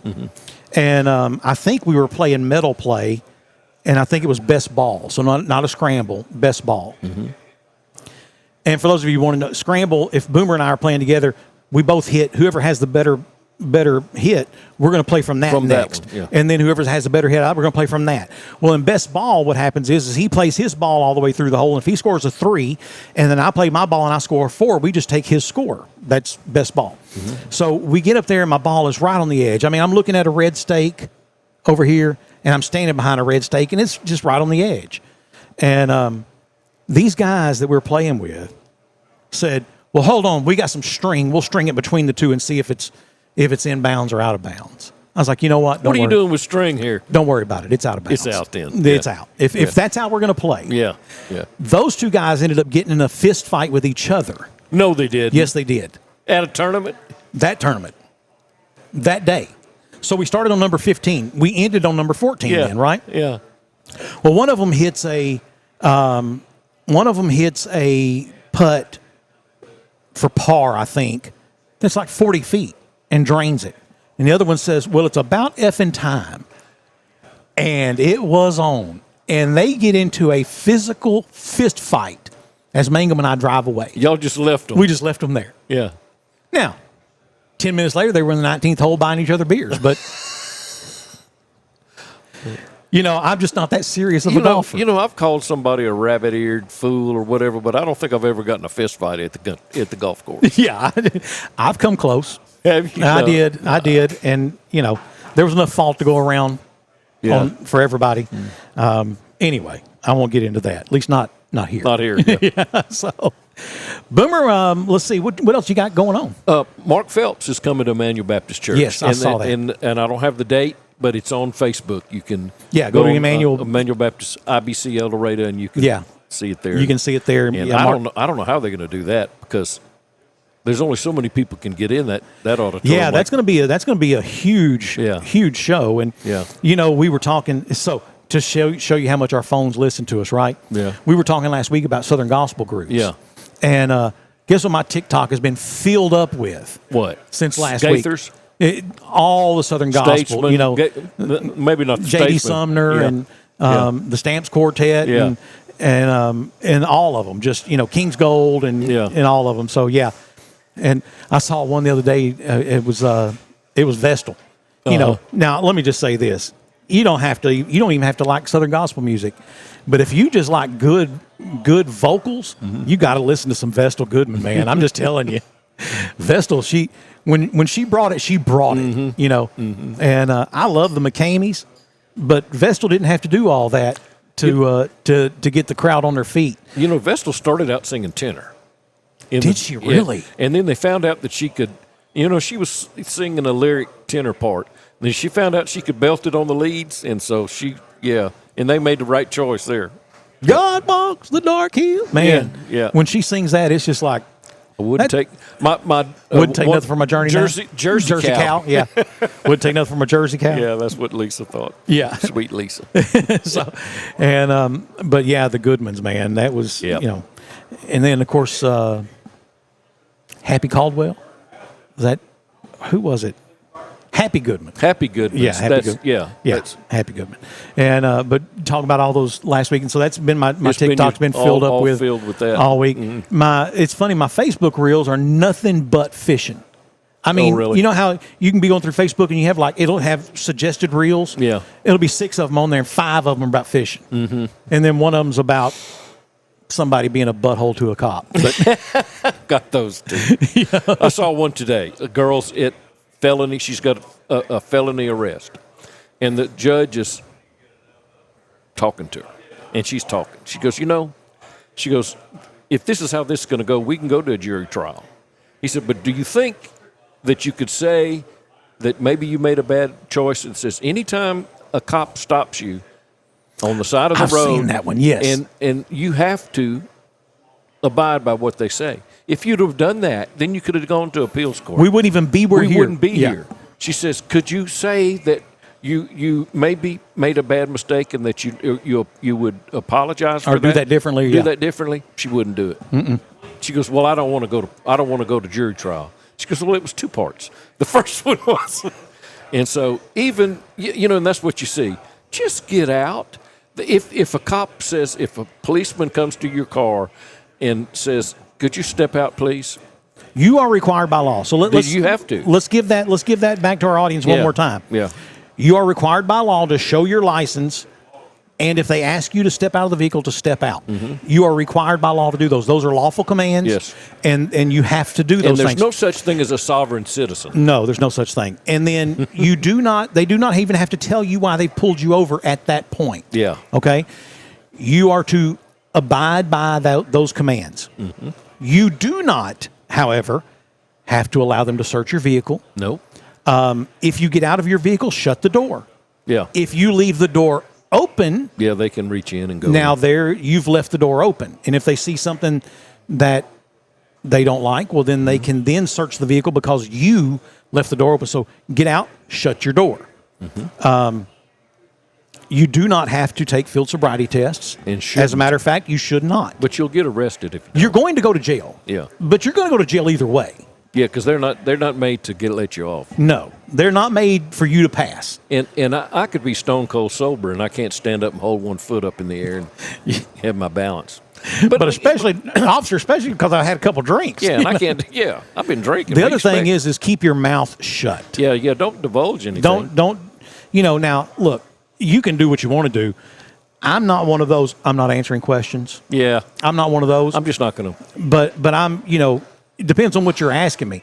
So excuse me. Back when I had this billboard down on Northwest Avenue, back then the only way to upload new ads to it was you had to be within range of it to Bluetooth them. Mm-hmm. And so there's one night, I get it. It's 10:45 at night.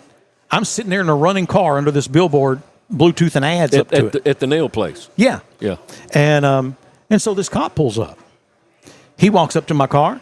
I'm in a white T-shirt, just a plain white T-shirt and a pair of pajama pants. Ooh.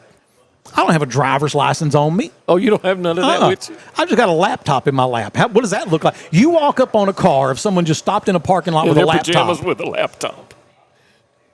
He says, what's going on here, young man? What's going on? I said, see that billboard right there? Yeah. I said, mine. I'm uploading new ads to it. And he's like, you can't do that online? I said, well, if I had internet there, I could, but I don't have internet yet. I said, we just put it up. And I said, I'm having to Bluetooth the ads up to it. And he said, well, since I'm here, do you have your driver's license? I said, nope. And he said, really? I was like, I can give you the number. I know my driver's license number off the top of my head. And so I gave him the number. And because he said, who are you? I said, Sandy Sanford. He's like, okay. So he goes back. He walks back up. He said, sir, I think we have an issue. And I was like, I'm thinking to myself, I don't have any unpaid tickets or anything. I don't get tickets, so I don't, And he said, who is Breland Sanford? I said, okay. Oh, that's me, That's too. me. And so I had to explain to him, and this is how I always explain it. I thought my name was Sandy until I went to kindergarten. Yeah. My first day in kindergarten, the teacher's calling the roll. Miss Hopkins, and she says, Breland? And I looked around the room and I thought, now that's the neatest thing. Somebody here has the same name as my papa. Grandpa. And she said, I think you're Breland. I was like, oh, no, ma'am. My name's Sandy. And she's like, pretty sure it's Breland. I'm pretty sure it's not. But okay. And so when I got out of school that day, my grandmother, she owned a couple flower shops there in Houston. So I go to her flower shop. I said, Mama, you got to go down to that school. And I said, they done lost their mind down there. And she's like, what? And I said, that woman thinks I'm Breland. And my grandmother looked at me, she said, you are. Baby, you is Breland. And I was like, no, ma'am, I'm Sandy. And she's like, your name is Breland Allen Sanford III. I'm like, well, who's the second? She said, your dad. Your daddy and then granddad. That's why he's Buddy. And so I was like, what? And I thought everybody was crazy. That was news to you, wasn't it? So Mom and Daddy had just split up, and Mama's birthday's in September, and so they always got me a card to send for her birthday, although we may or may not have known where she was at the time. But I wrote on the card, by the way, did you know my name's Breland? Like you was giving her some information. I was telling her some information she didn't know. Well, she never told me that. Isn't that funny? And now I have a Breland IV. Yeah. No, whatever possessed my wife to curse that kid with that name. But there it is. Yeah. But so I've gone by, in my entire adult life, I've just always gone by B.A. Sandy Sanford. And, maybe he'll go by B.A. Nolan Sanford. I don't know. I don't know. We'll see. We'll find out. To come. Yep. I probably won't be around by the time. That's the thing when you have kids as old as I was, and have that last one. It's like, man, he's 6. Oh, did you see what I posted the other day about what this 6-year-old did? I forget. So the other night, he comes and sits down beside me. He says, Daddy, he's real proud of himself. My booty was itching.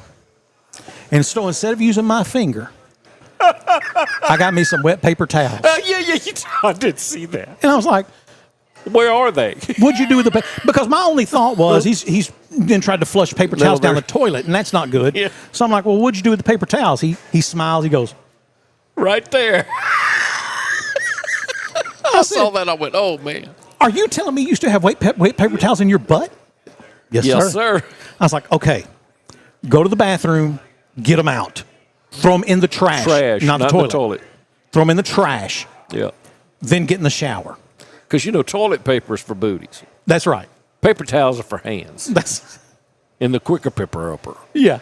For spilled juice. So it's like, oh, my. Every day. Every day. Now, where was my lovely wife when all this was going on? She's sitting in the bathtub. Laughing. She's been sitting back in her bathtub soaking. Laughing. Yeah. Calgon, take me away. So the funny part is just before she went and took a bath, right? Yeah. She's like, you lied to me. I was like, what did I lie to you? Because I don't lie to her about anything. I tell her. I told you before, I tell her everything. Probably stuff she don't want to know. But I'm like, what I lied to you about? And she said, you told me boys were pretty easy. Point them in the direction you want them to pee, run a finger through their hair. I said, that's pretty much it. And she's like, that one. I was like, yeah, but that's going to work itself out. Mm-hmm. It'll work itself out. Mm-hmm. So she texts me while she's in the bathtub. She said, yeah, let's see how this one works itself out. So when Maddox was little bitty, Eric's on his second deployment in Iraq. Get a call one night about 9 o'clock from Amy Elizabeth down in Minden. She goes, Pops? Yep. She goes, Eric's not here. I said, yes, ma'am, I know Eric's not there. Pretty sure he's still in Iraq.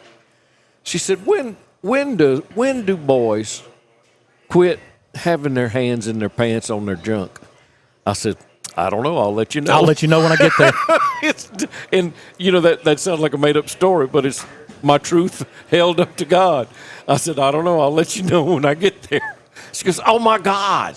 What is wrong with you? What is wrong with you people? I said, hey, if you had one, you'd do it too. That's why women rub their eyes in the morning when they get up. Anyway, that's you wouldn't let me tell them those jokes that I wanted to tell, so I'll just do one of those toilet jokes. Yeah, there you go. So we can't talk about people's nationality or anything. I'm sure we can, but the joke you said would have been highly inappropriate. Really? Yeah, I think so. Yeah, but I don't like her. I understand that. So I was going to tell one on the guy that I like that's got big ears. Yeah, but the level of ire will not be the same. Of what? Ire. The level of irritation. Ire is like 2 hours from now. Yeah, 2 hours from now. You keep making sense, and I was hoping I knew the answer. I was just hoping you wouldn't make sense. Or as Boomer used to say, quit trying to make me better. Quit trying to make me better. Yeah. It took me 69 years to get to where I'm at. That's right. Yeah. That's right. Well, you know what? That's going to do it for us this week. And again, thanks to Dr. Steve Smart for stopping by, visiting with us. That was really informative. That was really, was good. And we appreciate him. More great guests coming up in the next few weeks. And in the meantime, we will call it a week here. God bless you. Thank you. We'll see you next time on Off the Back Porch. With a history of being the voices you trust, this is Off the Back Porch.